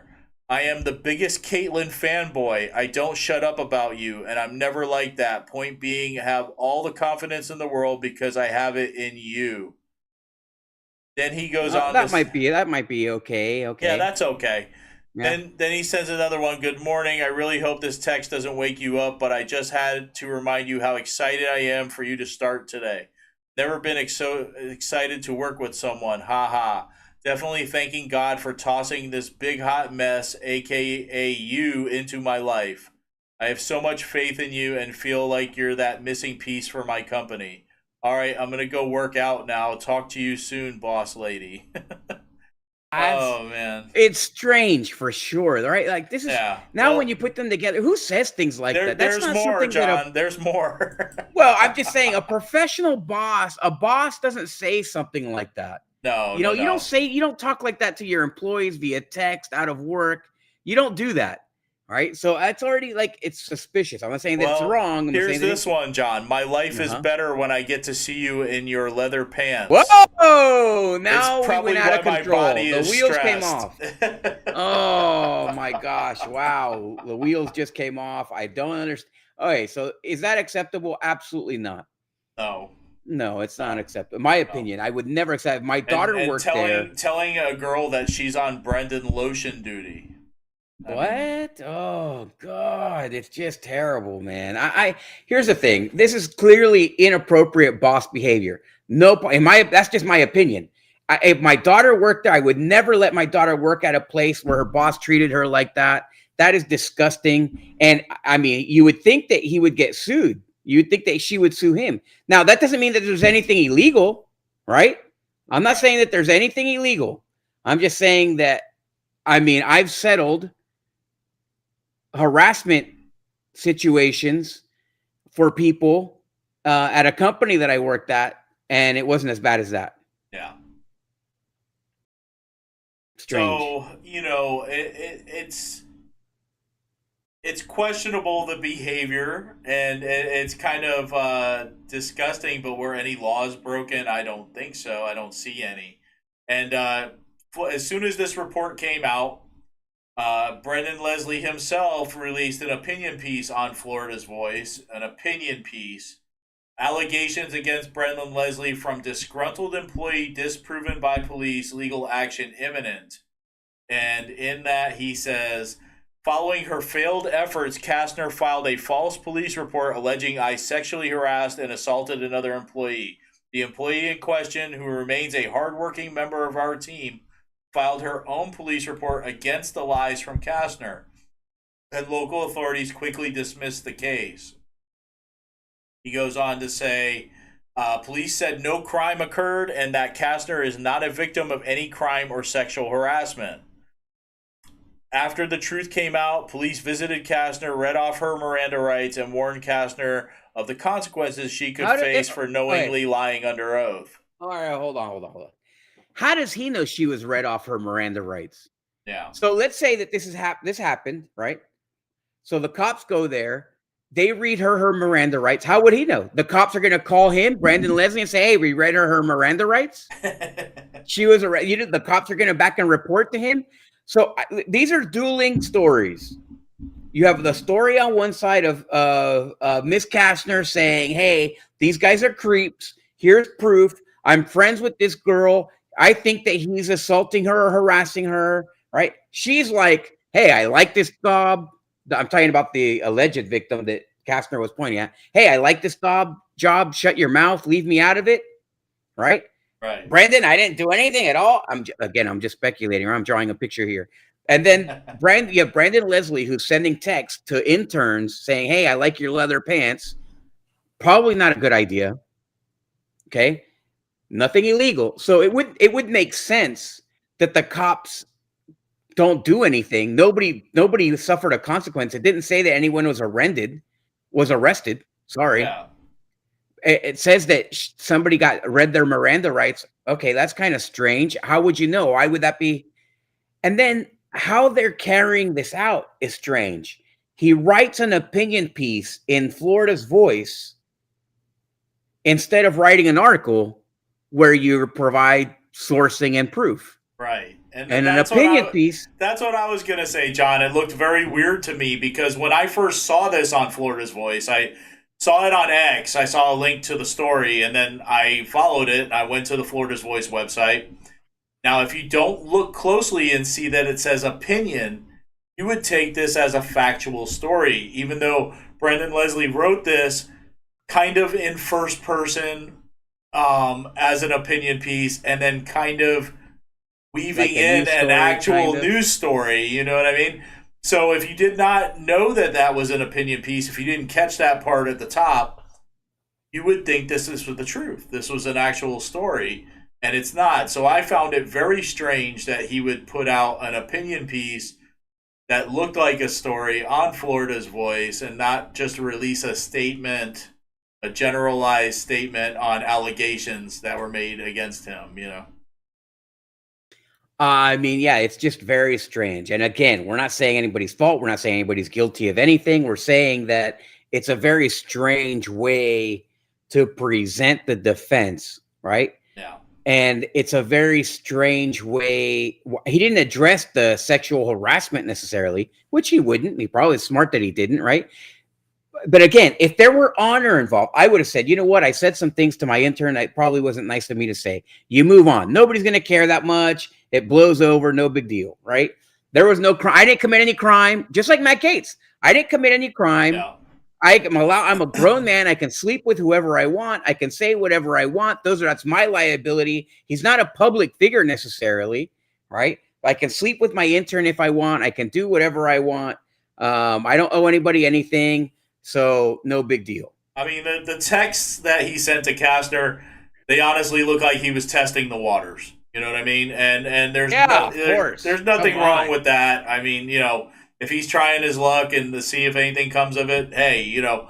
But the other allegations that Kastner made that were going on at Florida's Voice make it look really sleazy, and that he was using that as a meat market for himself. But which is a super common thing in people's companies, right? The owner will treat basically his own company like a meat market for himself. Yeah. That's super common. It's disgusting, but it's super common.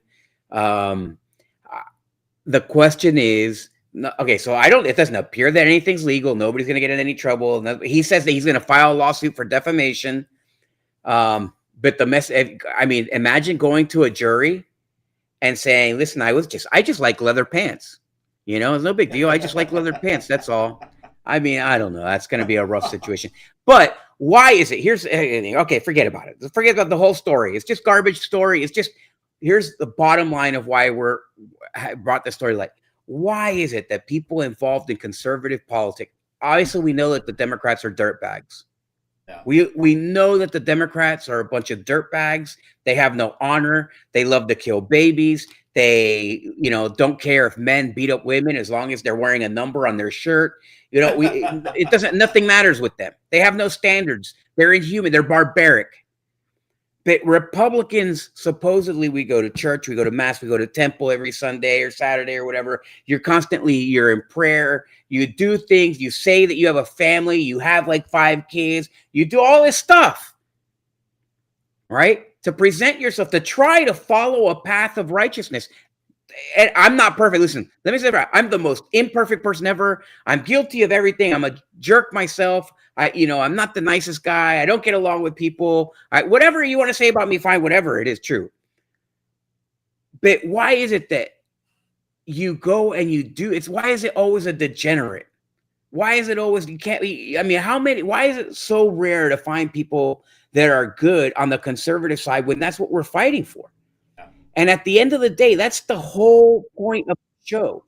Why can't we as conservatives start forcing the issue of a moral standard upon our leaders? That's why we do this. That's why Tom and I get together and do the show. We're trying to promote the idea that and this is the reason why we started to begin with Unsanctioned to begin with. We wanted to hold the politicians accountable for the things that they say, whether they're Republican or Democrat. We want them to be held accountable for the things that they say and do. And why is it that everybody involved in politics is such a gross individual? Yeah.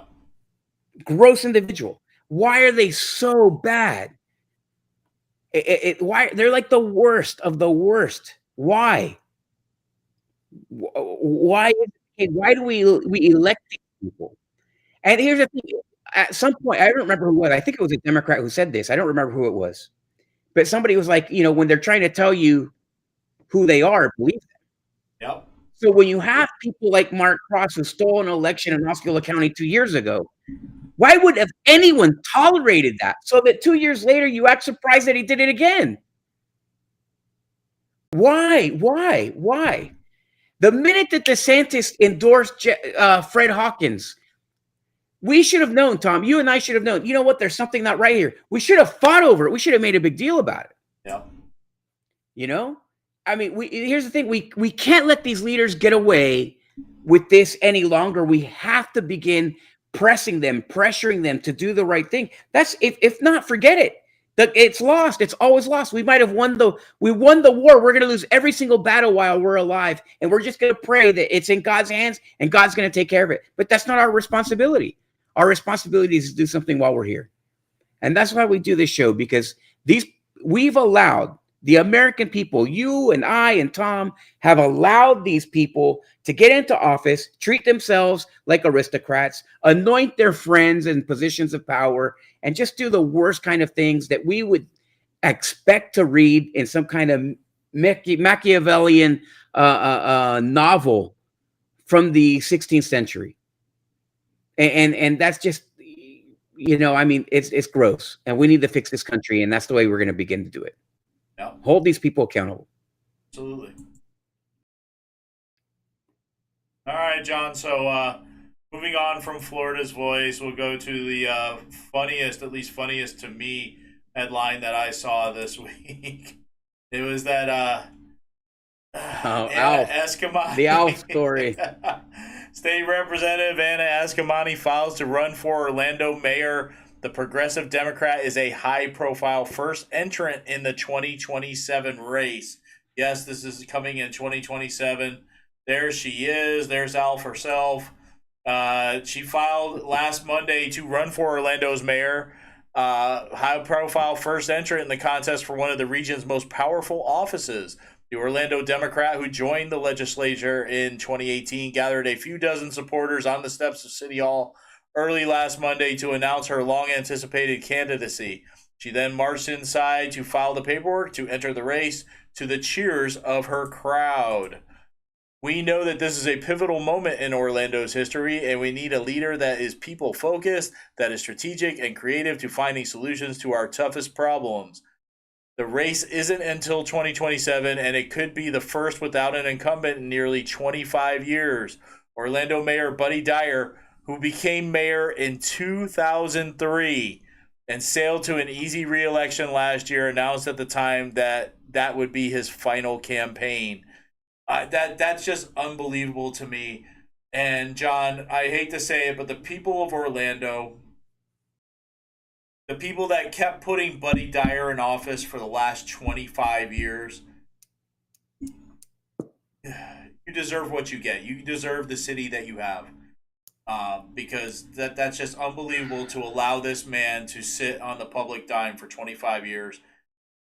He's going to retire, not ever have to do anything else for the rest of his life, all because you guys kept putting him in office for 25 years. Here the sad part is that Buddy Dyer has not done a horrendous job with Orlando managing the growth and managing Orlando in general, right? It was already developed to a certain extent when he won. He was a guy who people know. He wasn't a no one who became mayor, right? So he has not done a super bad job. He's not the world's worst mayor. He's not a Nathan Blackwell. He's not totally feckless, right? He's a very savvy, smart guy, very politically astute. He's not personally a bad guy. He's not a monster. He's not an Andrew Gillum.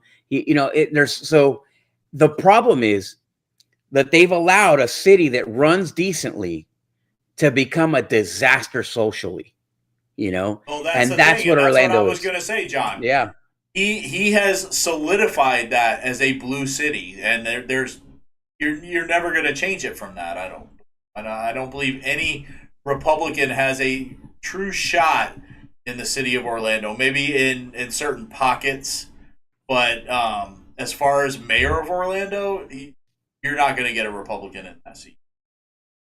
No, but yeah, they have. They've attracted a Democrat crowd. They've made everything Democrat. They made it cool to be a Democrat in Orlando. You can't be. It's like a a super LGBTQ friendly environment. They promote all this stuff, and even if you're not gay, you might as well flirt with it because you're in Orlando type of situation. That's probably why that's where that. Oh, never mind. I was gonna go off the deep end there for a second and dime some people out about being in whorehouses in Orange County, but here's they've let themselves go, right? Instead of being a decent family friendly city, it's kind of like a city on the verge of debauchery. I wouldn't say that that's the case right now. It's still a pleasant city, right? It's not the worst run city in the United States. That's true. But in 10 years from now, it's going to become a city of debauchery if it doesn't change. If you elect Anna Escamani, you flip the switch. And that's it. It's gone. The city's gone. It's going to be nothing but phallic symbols all over the city, statues celebrating, transgender crap, schools that have the pressure of everything. It's going to be, that's it, because she is a one-trick pony. Well, she's a two-trick pony. Looking like Alf, number one. And then number two, it's going to be nothing but hyper social liberals crap. Yeah. And it's clear that the people don't want that. And also what we want is we want everything out of our face. We just want a normal life. Americans just want a normal life. So if you don't want Republicans, here's the danger. When you go overboard and you act like an idiot, the way that Ascamani will certainly take the city of Orlando, then you will create a Republican surge, because people will be like, just like with Obama, just like with Biden, people got sick of it. Right? And no matter what you say, it doesn't matter what anybody says, doesn't matter whose feeling this hurts. This whole transgender BS that took the Democrats by storm was also what led to their demise. And so if you're going to turn Orlando into something stupid, to a stupid city that is, people look around, they roll their eyes and they think, oh God, man, seriously? Can it just be can I buy a hamburger without having a rainbow burn into the bun? I mean, can I just, can I go to Disney World without seeing a dress with a body with a mustache in it? It's just, I just want things to be, I can't stay out of my face. Let me go get my thing here without being assaulted, by thieves. Like if it was Los Angeles, I mean, I just want a normal city. Well, I think, John, this is the point, is that it's already there. It's already a far left liberal city. It's just as liberal as San Francisco or any of those cities right now. The only thing that keeps it from getting to be as bad as those California cities is the fact that Disney is here, Universal is here. They have an image to maintain as the city beautiful. I think that Disney and Universal have a lot of pull with these politicians in the way that the city looks and the way that the city runs. And if it will never get to that bad of a point as long as the money is coming from Disney and Universal to keep Orlando looking a certain way. But as far as being as far left as possible, Orlando is that. They've invited those people in. It is a liberal stronghold at this point, just like San Francisco or some of the cities in Massachusetts. And it's never going to get better. I don't think it could get as far bad as it could be, and it'll never get better. You're right. You're 100% right. Yeah, and that's exactly, that has been those are the guardrails, right? Those are the guardrails. So the only thing that has kept Orlando from going overboard and turning into a San Francisco with people, defecating on the sidewalks is Disney World and Universal. You're 100% right. And if we didn't have those two places, it would go quickly. You would see it happen like that. Yep. All right, John. So that it is that time now. We're going to go to Osceola County. So any of our people from across the state that are going to leave us at this point, we wish you a Merry Christmas. Stick around. But stick around, because we do have some interesting things that happen in Osceola County, and you definitely should be aware of them. And you might find that it's happening in your county too. If you pay attention, then you'll see that stuff that's happening here in Osceola County might be happening in your county. But Tom is right. Merry Christmas. Great idea, Tom. Merry Christmas. We love you guys. We'll see you in the new year. Maybe here at the end, just before the New Year celebration, maybe put out something else. Yeah, absolutely. So we love you. Thank you for watching. Like All and share. right, but stick around because here comes Osceola County. Come on, guys.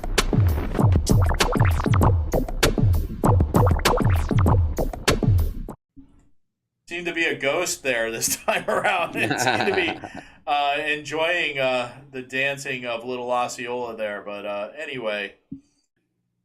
All right, so first up, John, what do we got? We've got this story, which is with fees rising and upkeep lagging, Osceola homeowners blast back at their HOA.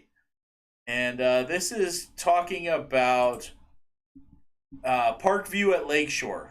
That's the name of this development. And you know somebody on that board, John. But anyway, built in an unincorporated part of Osceola County near Kissimmee in 2005, Parkview is governed by a Community Development District, or CDD, which under state law is responsible for maintaining the over 500-home community with its amenities, with fees paid as part of tax bills.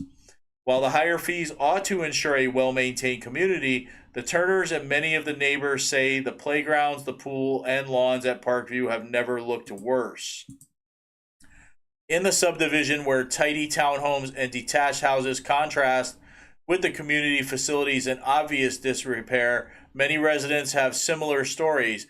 Now they've banded together to try and throw out the majority of their governing board. Good for them.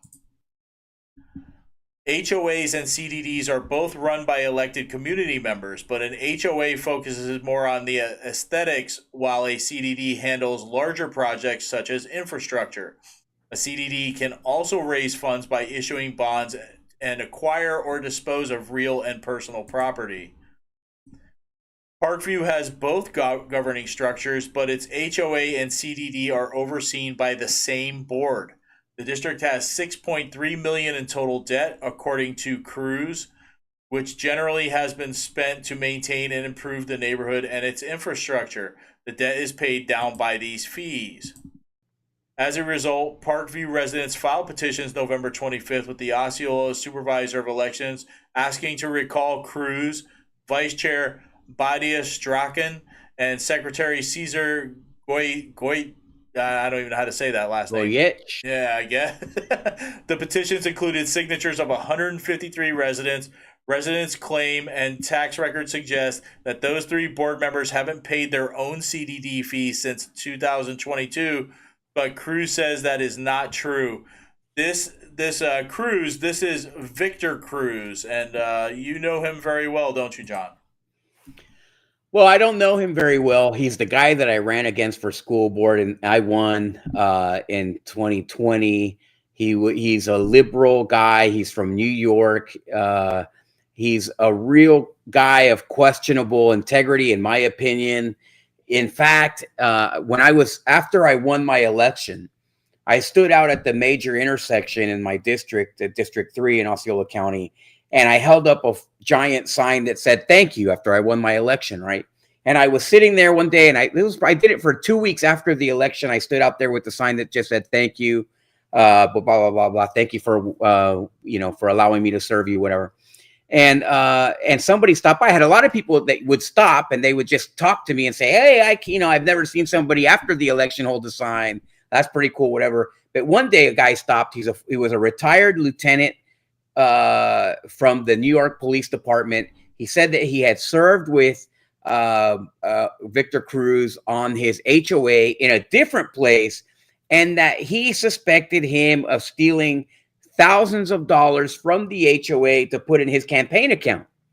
The number that he said to me matched the number in the report, coincidentally. So I thought, like, wow. I told the guy, "Listen, that's not my purview. Please go to law enforcement." He said he talked to them. Nobody wanted to do anything. But, here's the thing. A lot of people over those 4 years used to tell me, thank God that this guy didn't win that seat because he's extremely corrupt. Now, I'm surprised that they didn't anoint him right away when they found out how corrupt he is. I'm surprised that the establishment of Osceola County didn't, bring him in on a magic carpet, considering that's what they love. But the fact is that guy has a horrendous reputation. There was another person who told me that that he's just had a very improper approach to her and so on. And this guy has a horrendous reputation. So that's all I know about him. Certainly, I would not want him managing my property or anywhere near. I know that he's trying to manage the Oaks. Really? Yeah, I think that he's trying to go there. It would be a terrible idea. The Oaks HOA, there's some good people there. Cindy Trouts is a great one. She's on the CDD. Linda Thies, she's there. Her husband's on that CDD. There are some good people and there are some rotten people. And so, if he gets in charge now, from what I understand, he's got some kind of association with what's the name of that company? Some other company here owned by the family of, it's at the tip of the spear of a lot of the establishment here. The tip of the spear. So there's some kind of association potentially there, which doesn't shock me at all. It's just dirt begets dirt, and mud begets mud. So well, I've seen him attack you on Facebook, Mr. Cruz, recently, as a matter of fact, not too long ago. Really? I never pay attention to that guy. He's irrelevant unless he's creating trouble for other people. And if you can imagine him being a school board member, you see how terrible the school district would be in. Well, it would have been just like when I got there. Well, he would fit right in with the school he board would we fit have right right in. now. I mean, it's sad what's happened there. So anyway, all right. And just a couple of weeks. Yeah. All right, John. So this new tech center is going up. This story is enraging. Oh my God, it gives me a headache. And Chairwoman Viviana, she was elected as the new chair of the Osceola County They just take turns. Commissioners. You know what's funny, John? There's two people you've never seen as chair of the Osceola County Commission, and that's Peggy Chowdhury and Ricky Booth. Now, you're right. It's surprising to me that they always cycle it between Brandon Arrington, Greed, and Viviana Janer, but never to Peggy and never to Ricky, even though they are just as involved, just as on the take as the rest of them. Yeah. But anyway, Osceola County approves the Visionary Tech Center, aims to bridge the digital divide. I don't even remember where I got this story from, but I guess this is what they're talking about. This is an artist rendering of this building. I mean, it looks pretty big.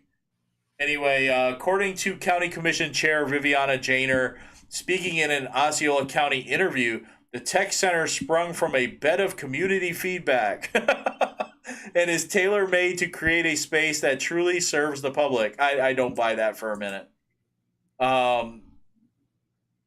Oops. What am I doing here? All right. With the design process kickstarted on Monday, the creation of this tech oasis is well underway. The tech center's placement is strategic. Yeah, you think? It is not just meant to fill a gap in the terrain, but poised to connect seamlessly to the forthcoming Fortune Lakeshore multi-use trail.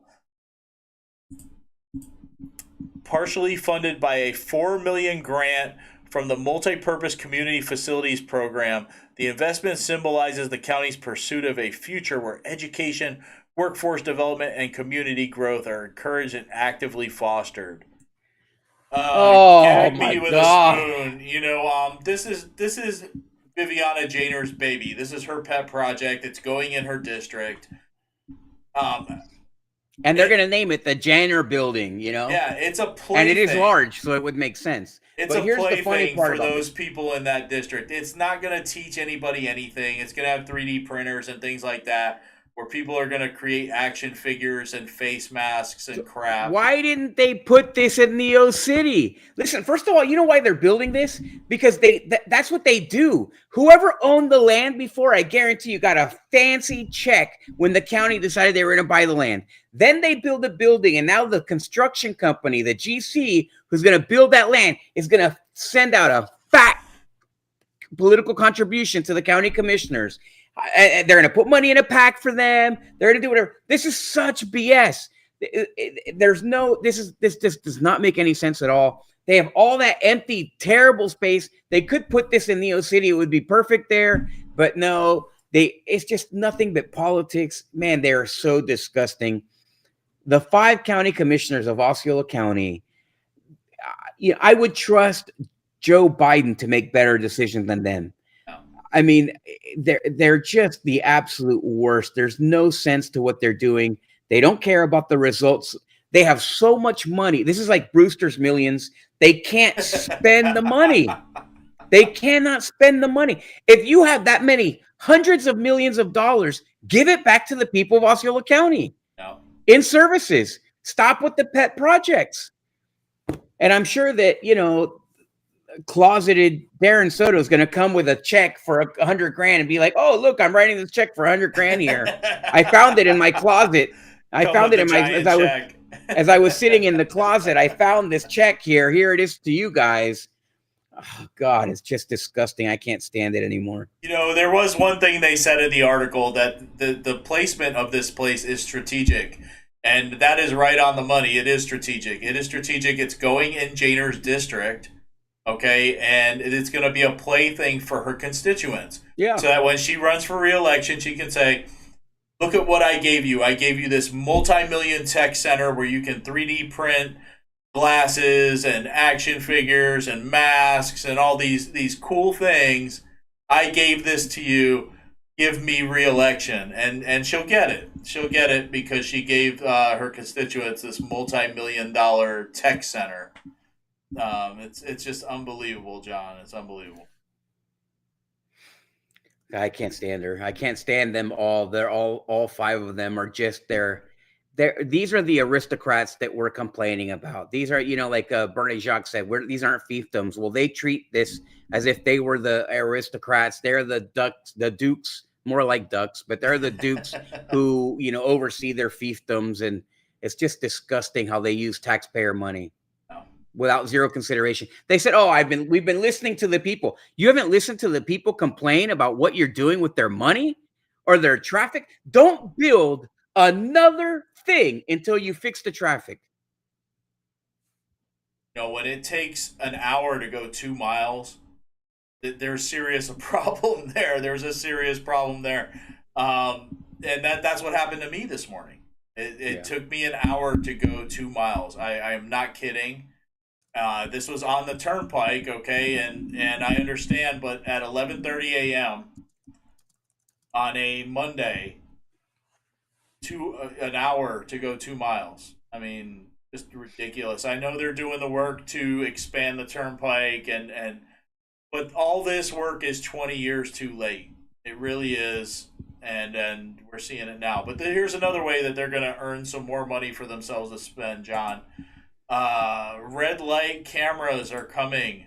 Osceola County to launch school zone speed safety program, and this is what they had to say. Speeding, even if you don't see them there. Fox 35's Marie Ettinger went to Osceola County to show us how this is going to work.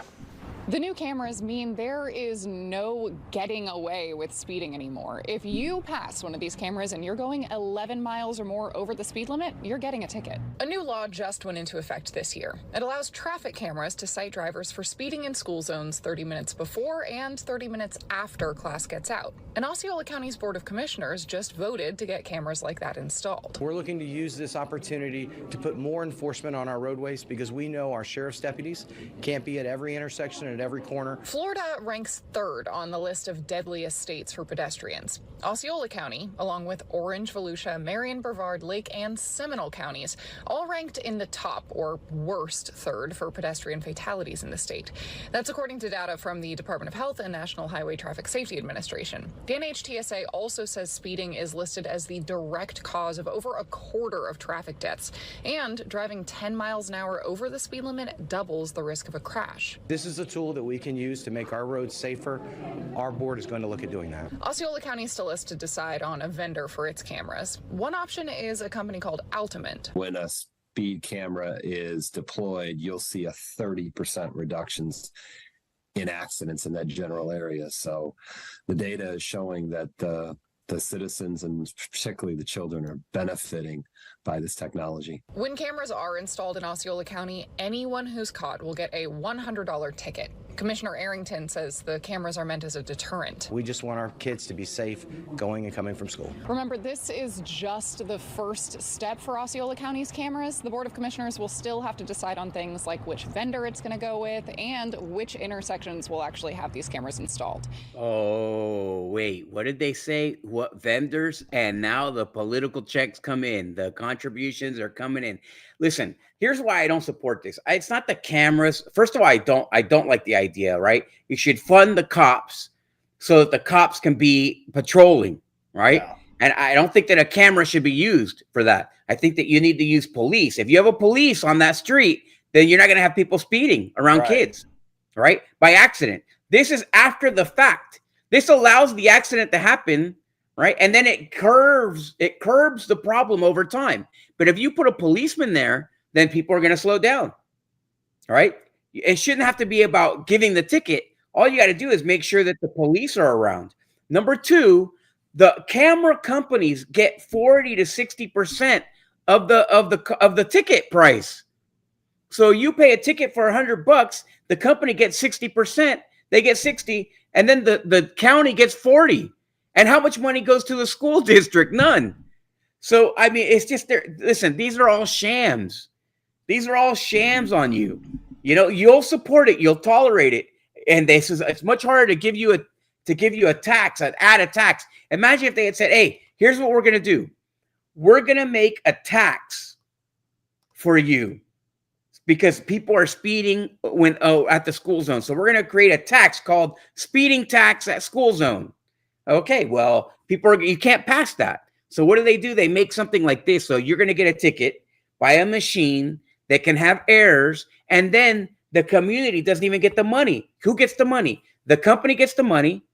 The county gets some money. The politicians get campaign contributions, and you get shafted. No. That's not the way it's supposed to work. Oh, and that's exactly what's going to happen. And we've seen this happen before.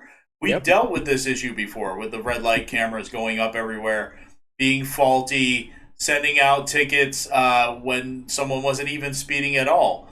These are not a true deterrent. You know, like you said, John, a police officer, a sheriff out there, that's the deterrent.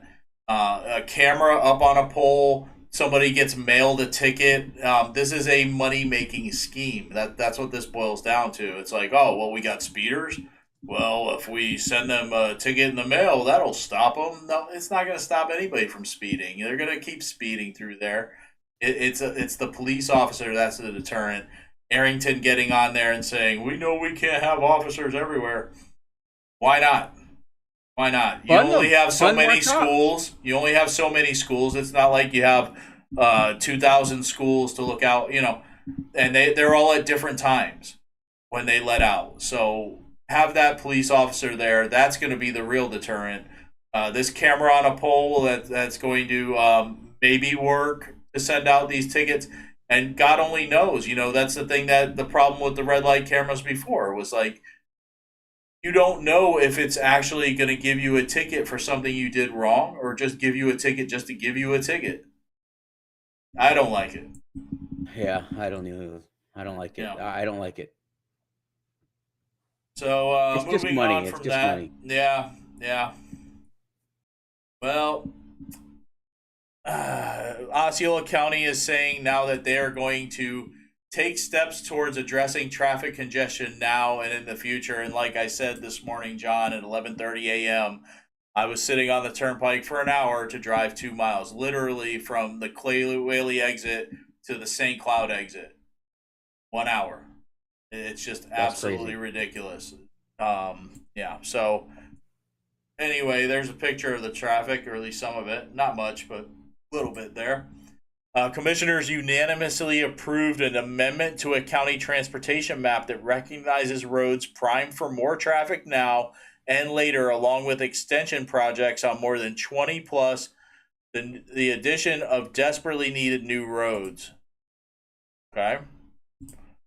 The amendment is part of the 2040 countywide master plan map that does not include funding or a time frame for completion of these projects. According to county documents, some of the new roads include Waterland Boulevard, planned for construction alongside the 17,000 home master plan community of Waterland at the Florida's Turnpike exit in the city of Yeehaw Junction. Also planned are Boulevard J and Avenue BB, which will be built near Harmony, an unincorporated master plan community near St. Cloud, the document said. So the funny thing about this, they bring up Waterland, and they say that that's one of the places that they want to invest in. Yeah. Waterland is the area that was purchased from the Parton family, which is the which are the county commissioners, the former superintendent, the state rep. So the landowners, who are also the politicians, get favorable conditions to sell land and to do their things. Now, you're going to tell me that this wasn't part of the deal? Why give you $150 million if you can't make all my dreams come true as a developer, is essentially what happened. Yeah. And now all the politicians are making their dreams come true for the developers so that they can, do their job at a good profit for a high margin, and they get to stay in office. Yeah. And people thinking that they're moderately, normal when they're really buffoons. If you'll recall, John, about 6 months ago, Ricky Booth was petitioning to the county commission that they speed up the turnpike exit for Waterland. Because the truth be told, those people that are buying into Waterland, and that's 17,000 homes, that's the first phase. There's going to be much more homes after that first phase, but that's the first phase, 17,000 homes. They have no way in and no way out. Their one way in and one way out is going to be Canoe Creek Road. Right now, there's no other way in and out. If there is an evacuation or some kind of disaster, they are screwed. There's nowhere to go. There's no way out. So they plan the Poinciana connector, the turnpike exit, and now widening Canoe Creek and putting priority on roads out that way, so that these people have a way to get around and stuff, but no thought really to anything existing within Osceola County that's already built out, we're not worried about that. We're worried about the future residents that are going to come. And yeah, I understand that you have to worry about that because obviously they have nothing. And it's going to be hard to sell 17,000 homes telling these people that this is your one way in and your one way out. And there's no quick way to get anywhere because this area is literally halfway to Kenansville, just 30 miles from St. Cloud proper. So tough sell. I get why they're putting all this emphasis on building these roads, but there is no thought to the current problems we have in Osceola County. No, and they don't even care about the traffic that we're living in. No. What they're trying to do is just make it so that they can sell more homes. That's that's where all the money's being spent. But there's no jobs here. They haven't created a job. So all they're doing is creating a fast track for developers without creating any jobs, no infrastructure, no economy, no diversity in leadership or opportunity. It's a disaster. Osceola County is the biggest disaster. And in 5 years, it's going to be even worse. In 10 years, it's going to be catastrophic. I mean, I've said this before, John. I'm actively looking elsewhere because it's to the point now where I don't even want to leave my house at times, at certain times of the day. There's certain times of the day where I say, hell no, I'm not going out. It's not worth it. I'm going to waste an hour sitting in traffic. I don't want to waste that hour. You know, time is precious, and you know, you lose so much time being in this traffic. I just can't stand it. And I mean, to people go don't even anywhere understand. anymore. You can't even relate. Nobody can relate. Even people in Miami, Tampa, Jacksonville can't relate to the traffic that we have here. Yeah. You'll see, like he said, 2 miles, an hour for 2 miles. That's not an exaggeration. Not even due to an accident. It's the same thing on John Young Parkway every day that goes through Osceola County. You have a 2 mile stretch. That 2 mile stretch on the best day takes 20 minutes. On the worst day can take an hour. And that is Osceola County. There's more than one spot in the county that has that traffic. There's roads here in Osceola County where there's traffic in both directions. How they manage that normally there's traffic in one direction and then you're okay in the other direction. But in Osceola County, there's plenty of places where there's traffic stuck, locked traffic in both directions. That's how poorly the county has done at managing this problem. No. It's the worst in the state. And now we're not even talking about corruption. Now we're just talking about blatant incompetence. Yeah, piss poor planning. I mean, basically, Don Fisher should be on that little rowboat pushed into the ocean with Evan Power. I mean, Don Fisher has done twice as bad of a job running the county as Evan Power has in his few months as chairman of the Republican Party. Yeah, no, I agree 100%. Get him out of here. All right, John. So that's the show. Wow. Well, we came in at about 2 hours, John. 2 hours. Yeah, we had a lot to go. It's been a long time. You were on vacation. Listen, if you got a problem with the length of the show, please send an email to Tom complaining about his vacation. Okay? He's out there having a great time, and we got the show to do. So, hey, listen, I hope you enjoyed your vacation, Tom. Yes, absolutely. Had a great time in the Bahamas. We rode some jet skis. We did the banana boat. Swam with dolphins. Got farted on by a sea lion. It was great, John. Wow. Great. Yeah.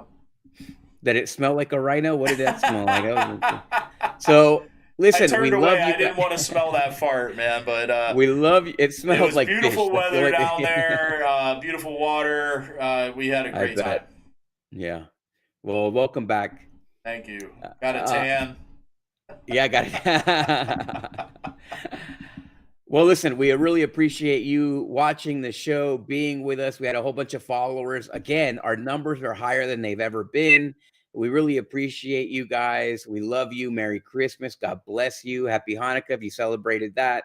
And we'll see you soon, maybe before the end of the year for an Unsanctioned America. And we also got the special coming up. We have the only reason that we didn't do the special, aside from the vacation that Tom was on, was that we've had a whole bunch of people reaching out. We had to do these interviews, and we're trying to get everybody's word in so that we know what's going on throughout the state. But this is not a dead issue. We're going to keep pushing this issue until Evan Power is gone, number one.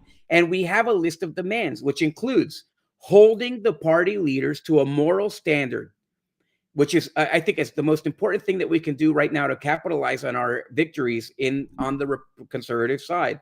Number two, we also want to make sure that we get rid of these rhinos, right?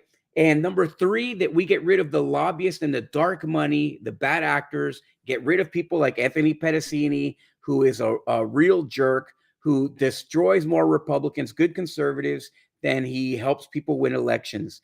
And so we need to get rid of people like that, get rid of people like Ramba, get rid of people who just want to protect the establishment and instead are looking to do the right thing for the state of Florida, the right thing for our country, the right thing for citizens like you and me and Tom.